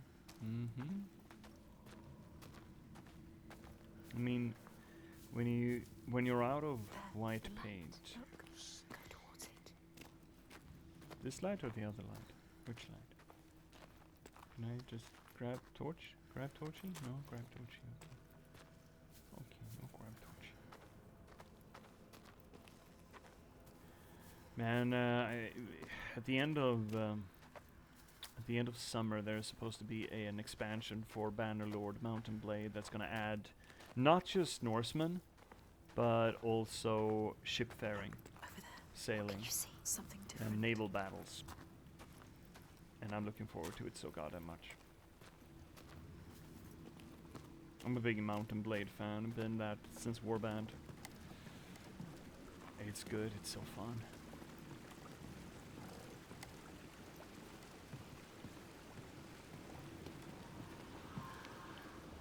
That scream, that voice. Something dark, Senua.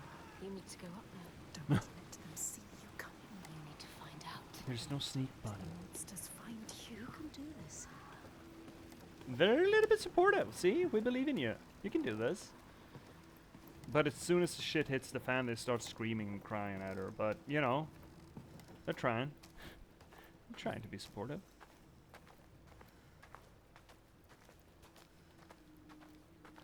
So many fingers in the air.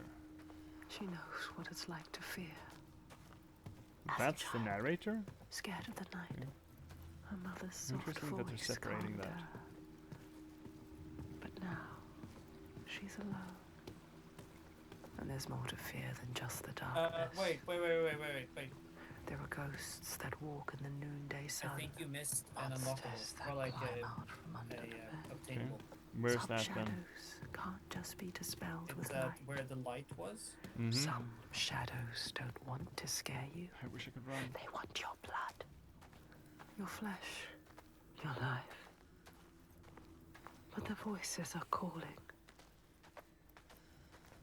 The voices are calling, eh? Okay. I wish I could run. Man. Also, I hope the guy is fine. Hope he's just sitting there living his best life and not just dying from sepsis or something. I mean, we did essentially slice off his arm and chop up his knee real good. Yeah, well, he should be fine. He's a strong lad. Yeah, he's Scandinavian. He's made from sterner stuff, right? Alright, you're saying there's a collectibles around here? Yeah, go to the torch. And then when you get to the torch, look to your. Right. See, there's a face. Oh no, I don't. But she does. So beautiful. They're moving, transforming. Where will it take you? Where? Okay. Ah. Look, life. Focus, Senua. That's the sign of the Yellow King, if we're gonna trust True Detective. Yeah. Oh, it's yellow too. Fuck. Or green, I guess. Ah, great. We found one. In all the places of the earth, they know that the gods and spirits affect man's path. All the misfortune that befalls man lies at their feet. If you have eyes to see, you see their presence and their power. Keep your eyes open, traveler, and you might see their faces. Okay. I didn't really recognize the face here, but I guess we're gonna focus more. If we scout around. Alright then. We can do that. We're adults. Yeah. We can focus. We can focus.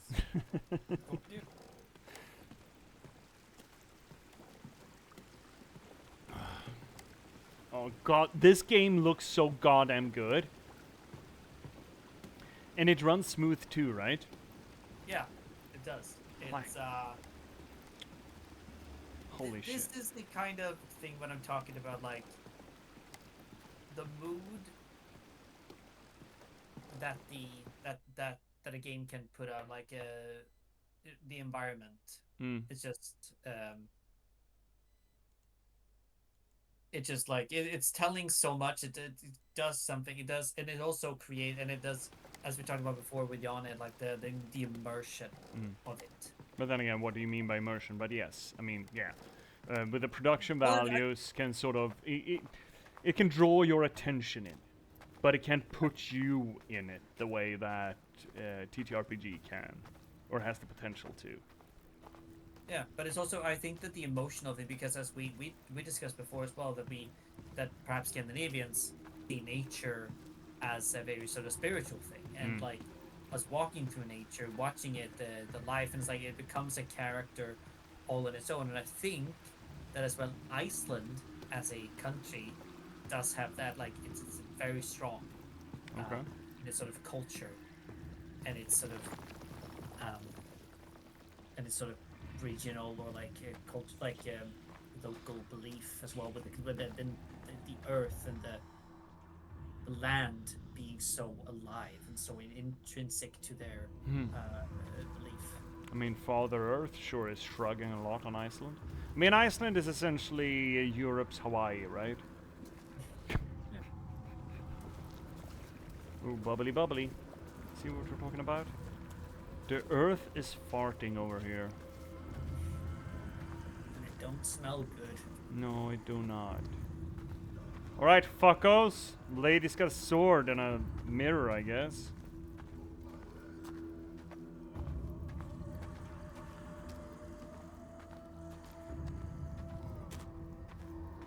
How many people did we kill down on the beach? Like 6? Something like that, yeah.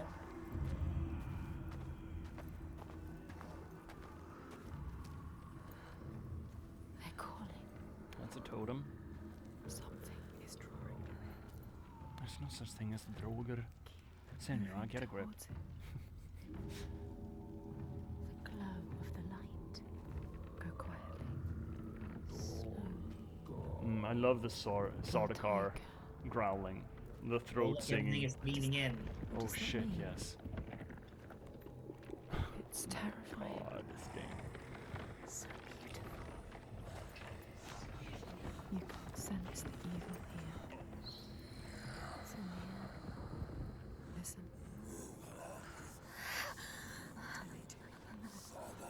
Torture. Kill you. They will kill us. Are you fucking high? Fatal error, crash. It crashed? Yup. We just said how smooth it runs, Yeah, did we? Exactly, we just... Okay, we're gonna see if it autosaves anywhere reasonably. If it doesn't, we might just take a mulligan tonight, and I'm gonna play up to that point, and we're gonna be more judicial about saving. But I have a strong suspicion that it autosaves judicially. So let's hope so. Yeah. Otherwise, it'll be fine-ish. Yeah, autosaves. There we go.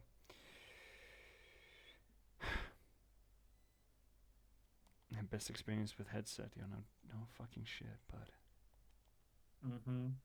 Maybe we should read the content warning there. Probably should. Continue. Where's it gonna drop us? I hope it's not one part. I hope it's not a hard lock. That'd be a damn fucking shame. They're calling. Something is drawing. Okay. Can you share it with me, please? Oh, sorry. Right.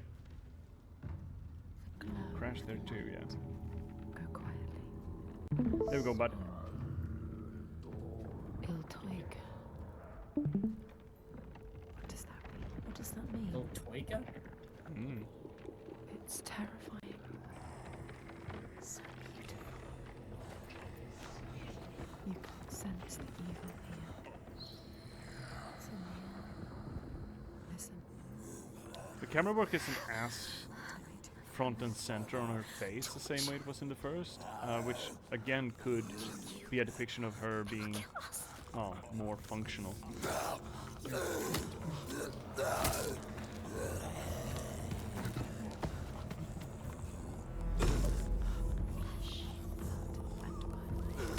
Well, they don't seem like wraiths, technically. Oh.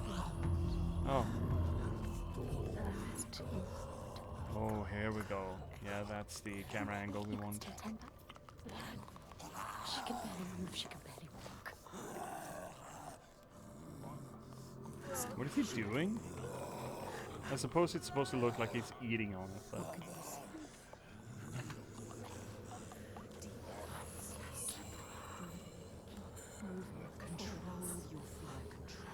Well, they're still supportive.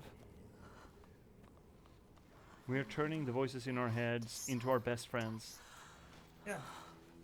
I think we are also like telling her to like keep moving forward. Oh, right. Yeah, right. Like, We're the voices in our we're head. joining the chorus here. Yeah. Find another way. You can do this. It's easy to turn back, turn away, when every nerve is screaming with fear. Be safe, be quiet, run and hide, run away. But to turn back is to lose yourself, lose your way, defeated and dead-eyed. And the path ahead is clear, soaked in blood and bile. The only true failure state is stop trying. Clear. Oh, I wish the trees wouldn't do that. Oh, I really wish the trees wouldn't yield to me like that. Maybe this time she can't. This fear can't drag you down. Can't it though? You've chosen this place for a reason. So many voices. What is this place? So loud. Keep suspecting faces in the If walls. this fear is worth listening to. You can feel it, that voice. So I wonder what these guys are supposed to be. I mean, they're older, but, you know... Oh my god. Look. Yeah, rotten, that's the earth. Stinky poop. Over.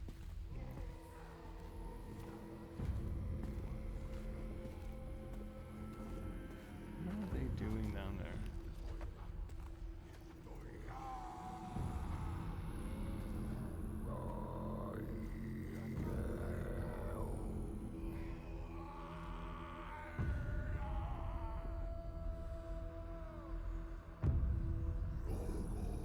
I journey to these darkest lands. Oh, that's where a tree of heroes bodies. overcome by fear and hate. Fun. However dark it seemed, I always found a ray of light. In this wretched land, by far the darkest of them all, it seemed the shadow would never lift. Who the fuck's this? but I knew I would find my light. That's not Dillian, right? No. No, who is he? Good. Knows her. He feels us, reaching out to us in the dark. You have to help him, Senua. This is our quest. This is our destiny. Our mission. Oh, there we go. Senua, Title screen. would you give your life for these outsiders? In my darkest hour, it was an outsider who saved me. Yeah, break free from that daddy noise. This man, his kin killed yours. You should want his blood, not to give him aid. Oh, you have lost your way. Dad, I'm old enough to make my own mistakes. Okay? Yeah, yeah. Shut up, Dad. You're not my real mom. Look, down there. No, I can't look. Oh.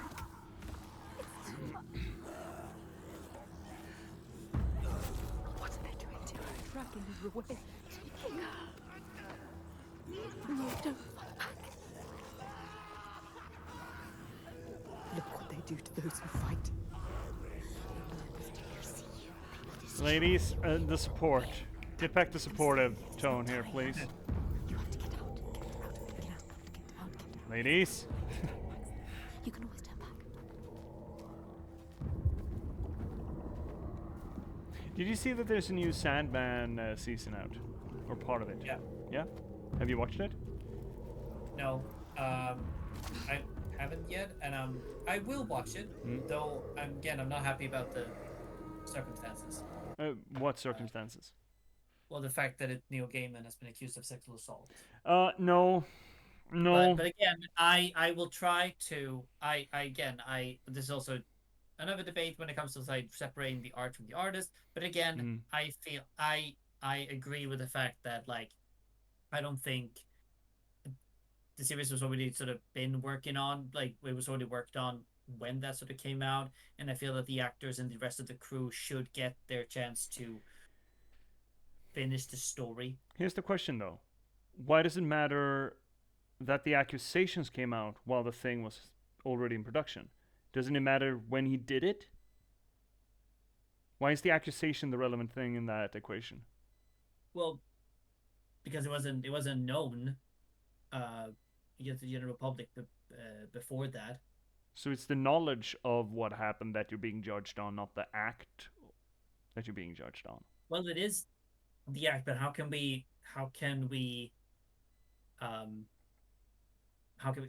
if you didn't know about the act, then how can you be responsible for the act if no one knew about it? Just like it came out that act happened, and then he get being judged by that act. Yeah, but in that case, shouldn't you just never engage with any Neil Gaiman material ever again? Not the things that happened after you learned it? See, here's the problem. Here's the problem with the whole, boycotting art because the artist turned out to be a fucking dinkum. At least it's some parts of it problematic. I remember the whole Ender's Game debacle. I forget the name of the author, but he's this big alt-right fucking idiot who's gone out explicitly and said that every bit of the funding that I get from book sales is going to go to alt-right movements, which makes it easy, right? Because then, okay, obviously I can't fund you. And I think to some extent you have the same circumstances with J.K. Rowling, right? She actively uses her influence and her money to do turfy shit. And then it becomes easy. But yeah. I also think that it's a real slippery slope if we're never going to engage with media that is produced by someone who was a monster. Like, should no one ever read any Lovecraft? Yeah, or should we never listen to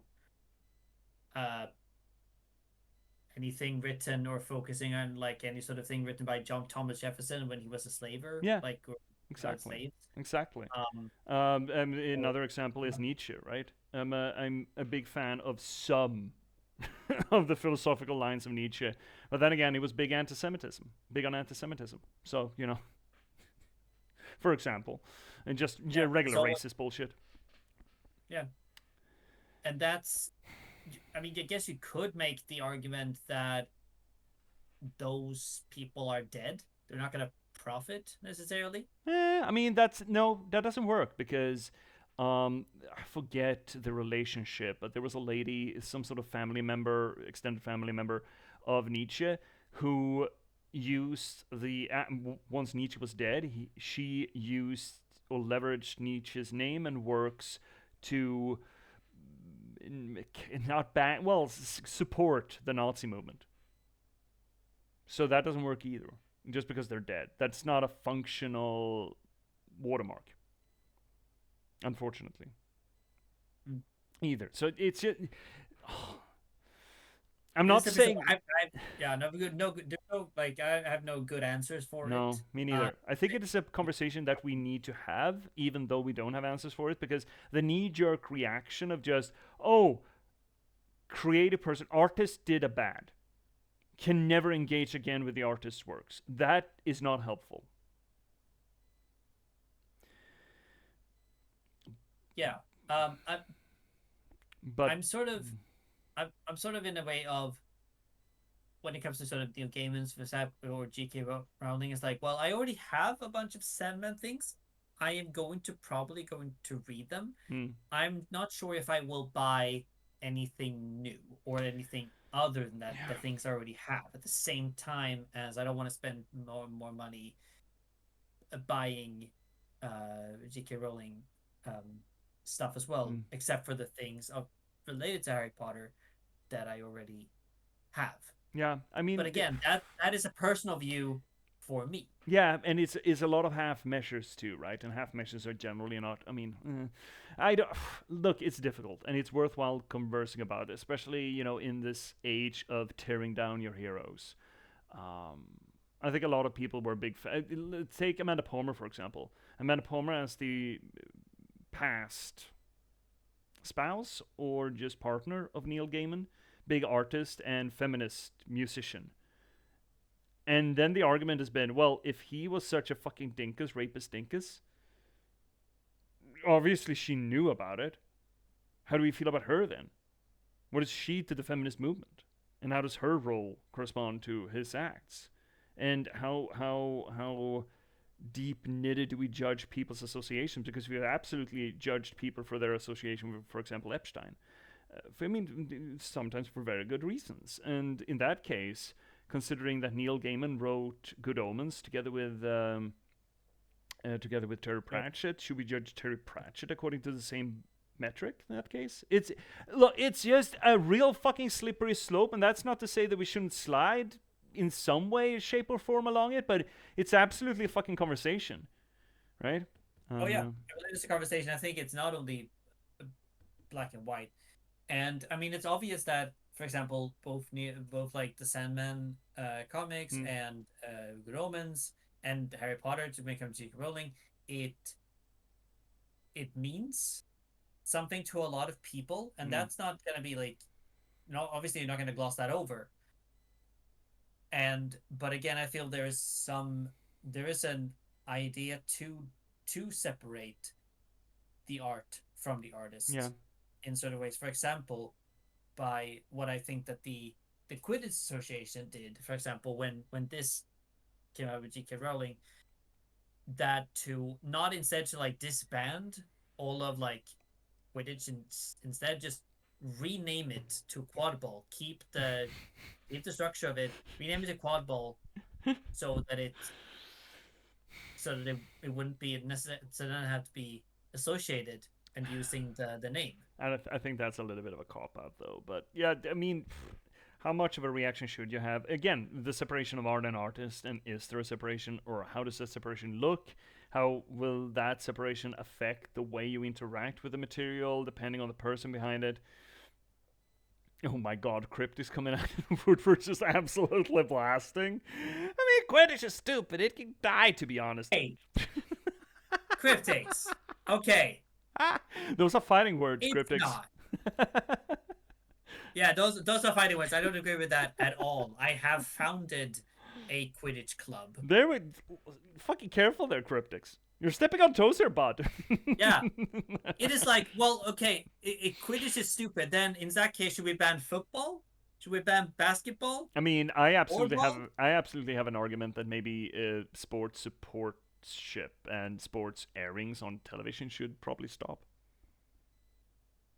Actually. Well, yeah, again, that's gonna upset a lot of people. No, tough. They mean. I mean, I think the showbiz of sports is fundamentally sick. I think practicing a sport or going to watch a game physically, that is fine.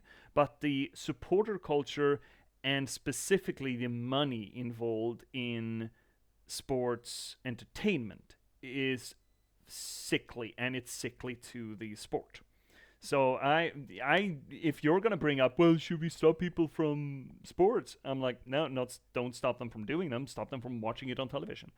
That is absolutely something that I could argue. So it doesn't really work as a facetious argument with me, at least. Well, should we, in that case, I mean, if it's like the experience, should we then stop showing movies on TV and having not the same thing. To cinema? It's not the same thing, I'd argue. I don't think sports is it is a cultural expression, but it is not an art form.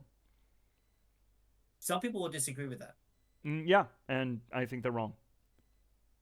I think some sports or some art forms have been treated like sports. There's a Venn diagram in there somewhere, but I don't think football, for example, is an art form.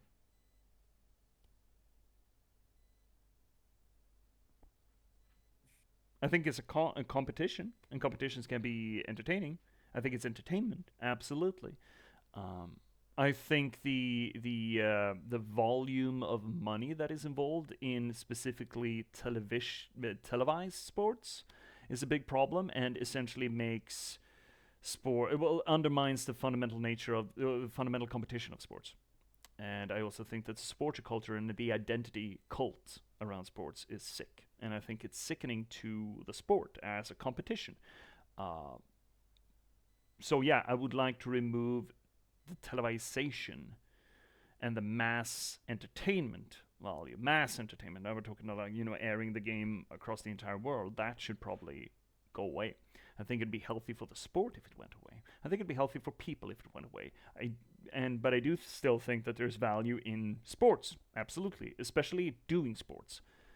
But there is not value in the big international sports entertainment factory.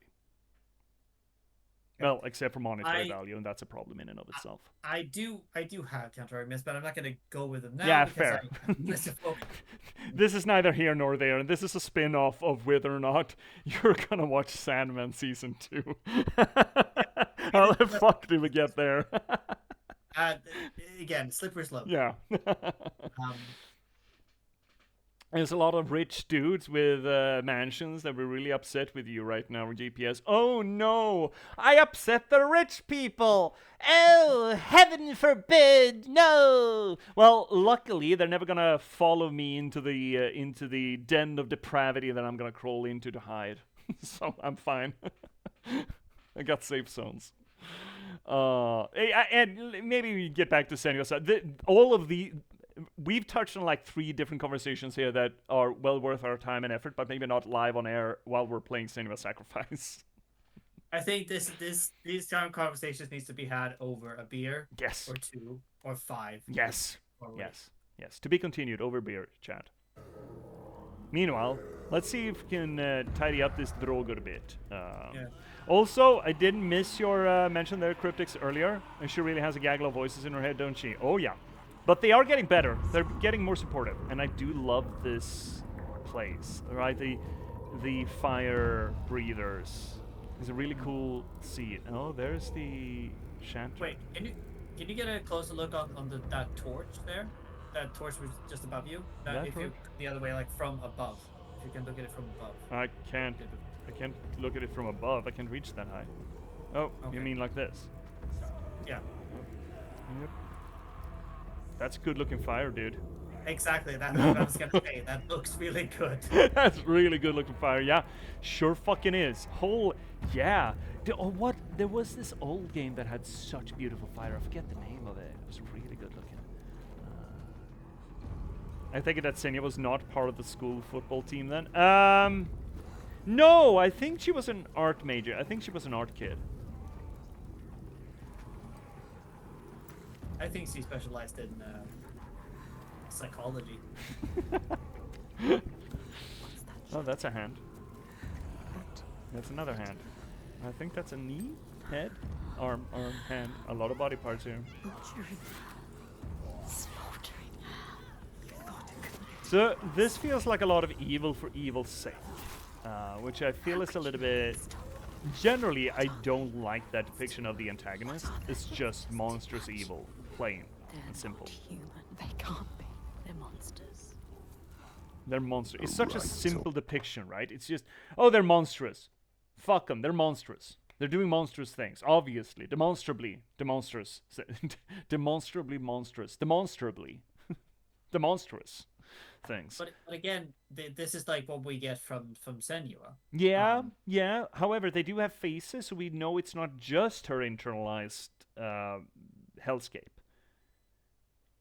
Blood and fire. But it can absolutely be influenced. Will never still understand this power. I guess it can be a ritualistic thing as well, ritual thing. Oh.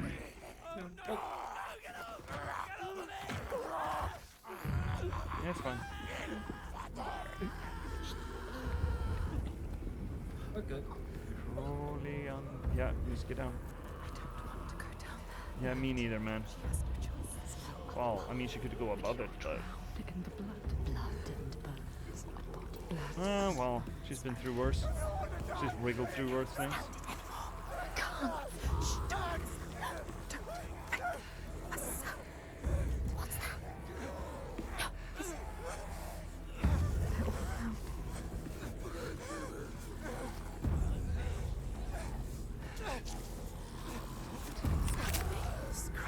Nothing but good. Keep going. She's gonna run down on her face now, right? Someone's gonna split. Yep, there we go. Got it. Got the shot. Everybody needs a hobby, I guess. Shouldn't kink shame anyone. Or ritual shame anyone. No. Close your eyes. The sound is worse. The murder happening above your head. It's too much. I do wish, though, that this game won't go all hog ham for depicting Isithru or the old pagan Norse religions like this. That'd be a little bit of a shame. I understand why they did it in the first one. That was internalized, right? That was her depiction of it. But this has some... We better get back, because it'll be dark soon, and they mostly come at night. They do. Mostly. Yeah, they do, Pauline. You're absolutely correct. They do mostly come out at night. The one whose voice cuts through the chaos. He is her next sign, the next step on her path. She will bathe in blood, her sword will sing, and she will free him. Yeah, I'm sure no one's gonna notice you.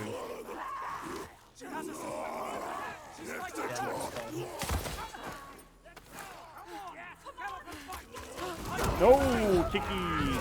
Oh, dude. Ah, fuck. She wasn't the only one with the sword. Oh, faceless goon. Great. Hi. Oh, a little kidney. Little kidney on the hillside. Oh, shit. Yeah, I did. Thought I did. Obviously, I was mistaken. Ah, shit. He did a double swingy. Haha, fuck you! Haha! No, I did push it! Okay. Ow, fuck! Oh, shit. Oh, missed me, you dumbass. Oh, music. Oh, Heilung is here. Yeah. Use your special.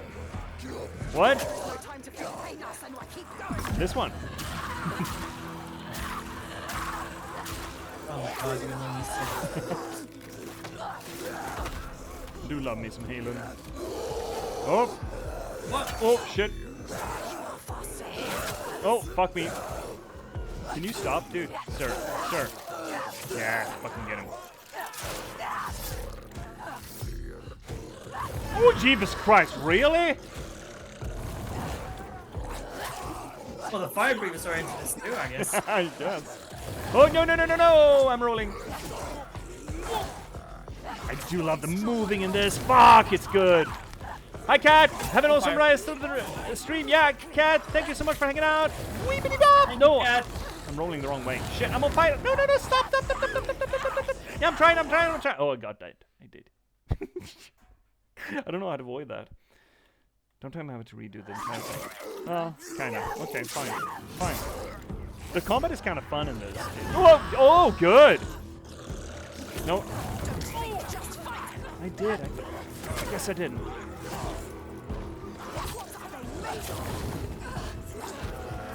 Ah, God, fuck. Okay, up, up, up, up, up, up, up, up, up, up. There we go. Oh, oh, got him. Fuck, yes. Oh, nail him. Oh, thank you, sir. Thank you for the save. Hang on. Beep. Pokey. I like the throat singing a lot. Big fan of Halo. I did though. I did press.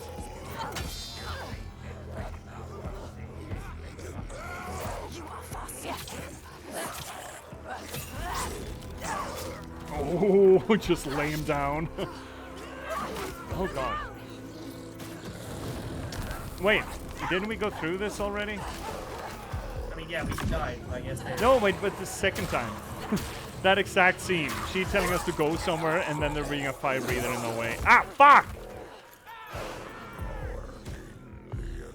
Oh my god, this feels insane, man. This is good. Really fucking good. Oh, get him! Man, this is visceral. Holy shit, this combat is fun. Oh yeah, he's angry. Woohoo! Oh shit! No, I need to. No, not again! Haha, you dumbass fuck. I play Dark Souls, fucko.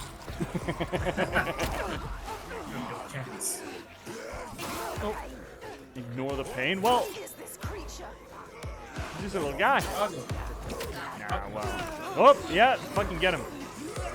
Oh, well, not like that. This scene is really fucking cool, by the way. The fact that people just jump in. Yeah.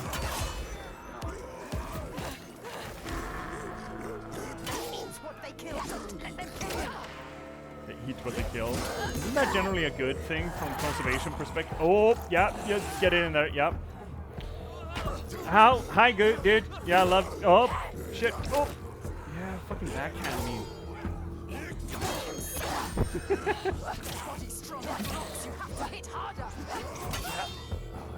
Rid of that, and then dodge the second. Ah, that's the parry. Fuck you, bud. Yeah, get in the kidney and the heart. Yeah, that's all you need. Keep going. We keep going. Man, this scene was good. Free him now. Do it. Cut me loose.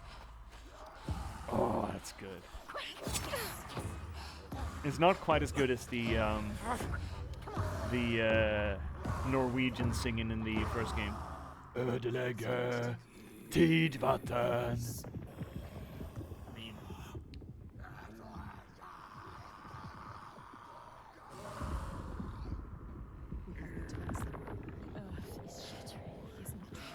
Yeah, Earth's unhappy. What is your name?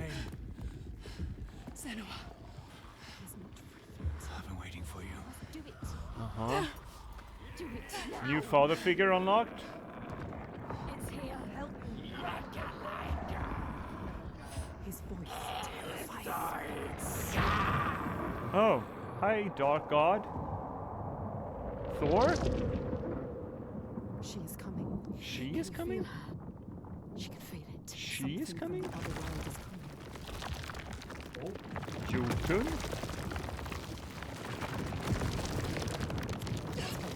Please. I don't know any female fire gods. Maybe it's Run! Find out. just Yeah, I mean, I would absolutely see these guys. I would absolutely see these fuckers being Surtur worshippers or something. What do we do? Run! Oh god. Fire giantess. I mean, it's Iceland. What the fuck did you expect? Also, now it's morning, apparently. We were lucky. Come on.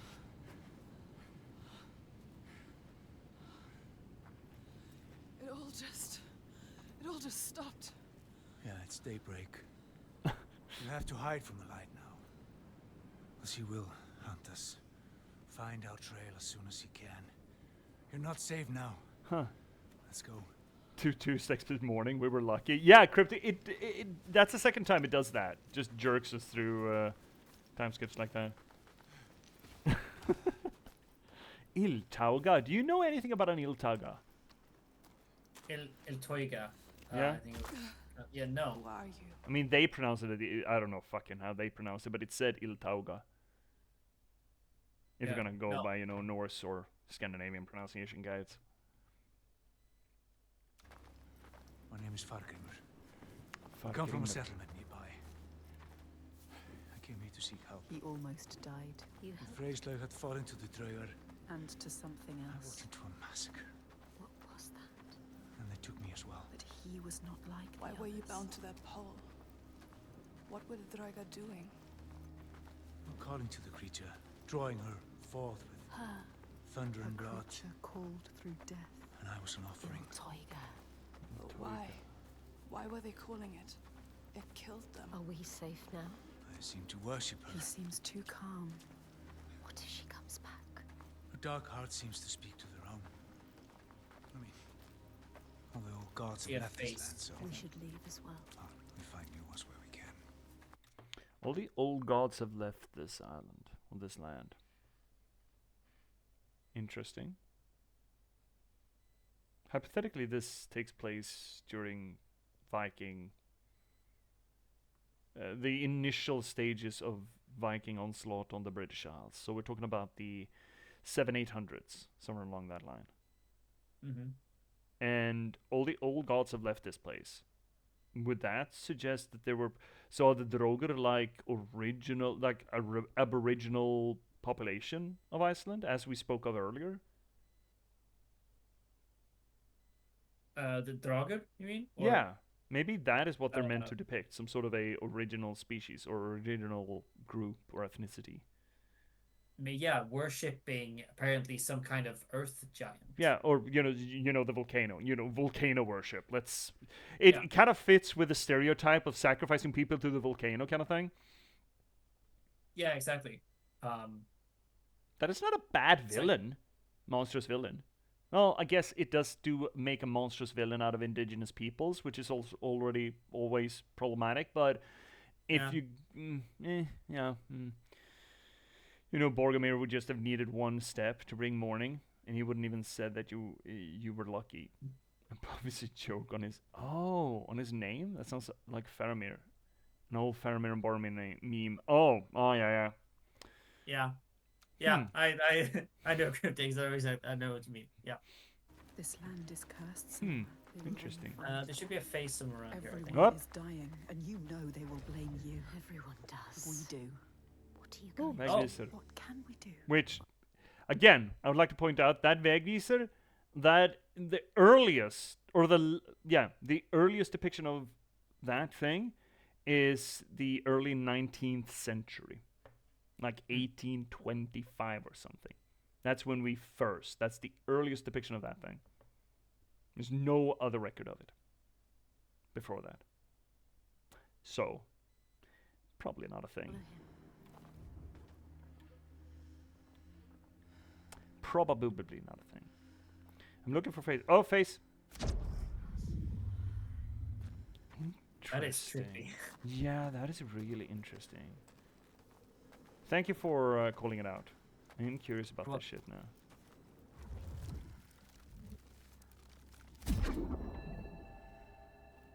Here, they once said, Loki lies imprisoned in a cave, trapped by his enemies, who set a serpent above to drip venom on his face. This place looks beautiful. His wife, Sigyn, sits beside to catch the venom in a bowl, but when she must leave to empty it, the poison falls unabated. And thus earthquake. His pain is so great that he thrashes and writhes.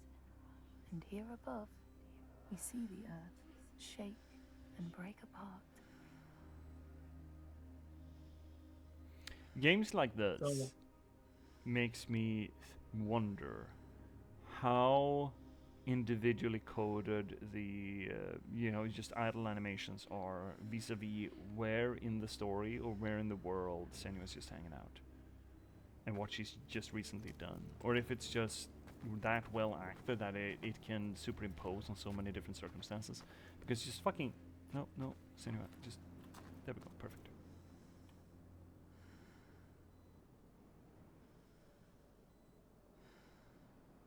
I think that there is a set of like idle animations. Yeah, probably.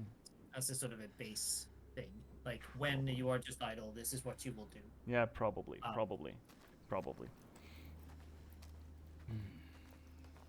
Man, this place is beautiful. Fucking hell, this game is beautiful. Look at this. Iceland is beautiful. Sorry. You've never been. I don't know. I have no fucking idea. But I do suffer a little bit from agoraphobia when countryside is just open. I'm generally a seaside, which I guess is open country as well, but then at least you have an excuse because the horrors are downstairs. I guess the horrors can still be downstairs here. Otherwise woodland, forest. This makes me nervous. Forest in there as well, but yeah, fair, but this makes me nervous. I'm not a plains kind of person. Makes me feel isolated like all heck. Personally, I don't. I like the plains. Yeah, but you're from Scania, right?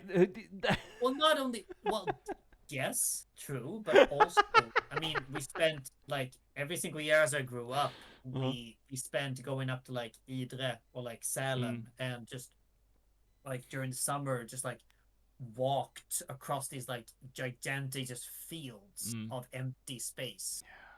Yeah. So I've sort of grown accustomed to that, and I sort of like that is a calm and safe place for me. Yeah, but again, it's different associations, right? I've always grown up in fairly near the ocean. I hate seagulls in the individual in the singular, but I don't think I could live without their sounds, their screeches, the distant screeches of seagulls. As a way of just associating with the ocean, with openness and availability and access. Same thing way back when I was wee, like before waking memory really, lived up north, but along the east coast, which generally has a lot more forested land, woodland, than it does have those blasted heaths and open landscapes and plains or mountains. And just the reverberating noises of just dense woodland. And now we're talking like deep, dank, pine, evergreen forests. The ones that are just like pillars in a massive fucking hole running down in perpetuum into infinity. And it's just a green maze. And I find that, I understand why that would be discomforting to some people. I find it the opposite. I find it comforting and not that terribly scary. I just but again, it's associations from a young age, I think. Yeah, I agree. Let's see here. Let's truck on for a little bit before we have to end it for tonight. We don't have a lot of time left. I guess this is a good place for it, though. Maybe we should go down to that village. I mean, we will be on the hour if I start signing off. All right. Yeah. You know what? This is a good place for it. We had our our interaction with the big bad, as opposed to just regular Norsemen. Now we have undead Norsemen worshipping a volcano lady, which seems to be voracious, as all volcanoes tend to be. Unless, of course, they are Maori. Maori volcano ladies are fine. Kinda. Sometimes. Yeah, they're fine. Do an X4 sign off. Dude, I've been playing so much X4. I'm actually starting to make money, good money in X4. I conquered a system in its entirety, and I'm happy about it. Anyway, yeah, let's call it there. I think it's a good place for it. It's gonna be about as good as it's gonna get for us. So, chat, thank you so much, everyone, for joining us tonight. Thank you, Finnick, for joining us tonight.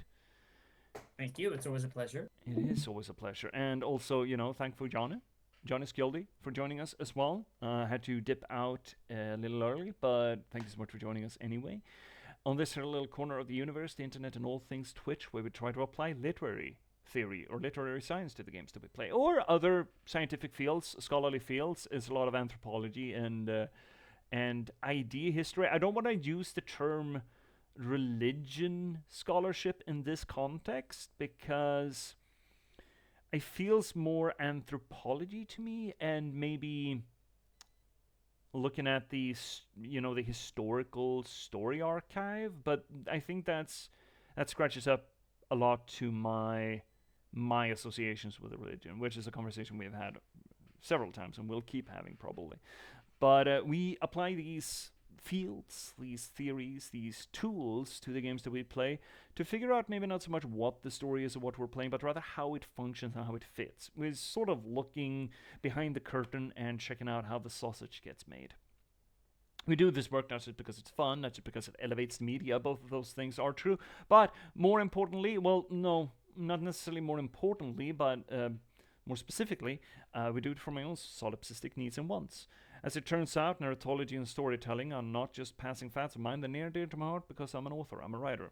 I've been a novelist for the past 10 years, I've written 9 books in that time, and I started streaming to try to promote that work.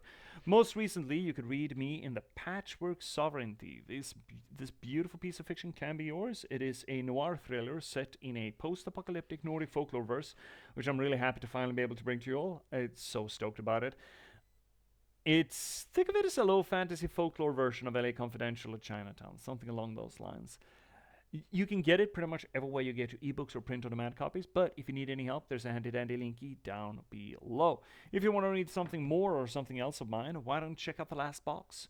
A cyberpunk thriller about the spontaneous eruption of sapiens in a random slug of gaming code and the people who were unfortunate enough to have to try to reconcile that fact. Also think it's a rather cool book. I think you should check it out. It does a few things different than most other AI media, and it's also available pretty much everywhere you get your ebooks or print-on-demand copies. If you need any help finding it, there's another handy-dandy link down below for it.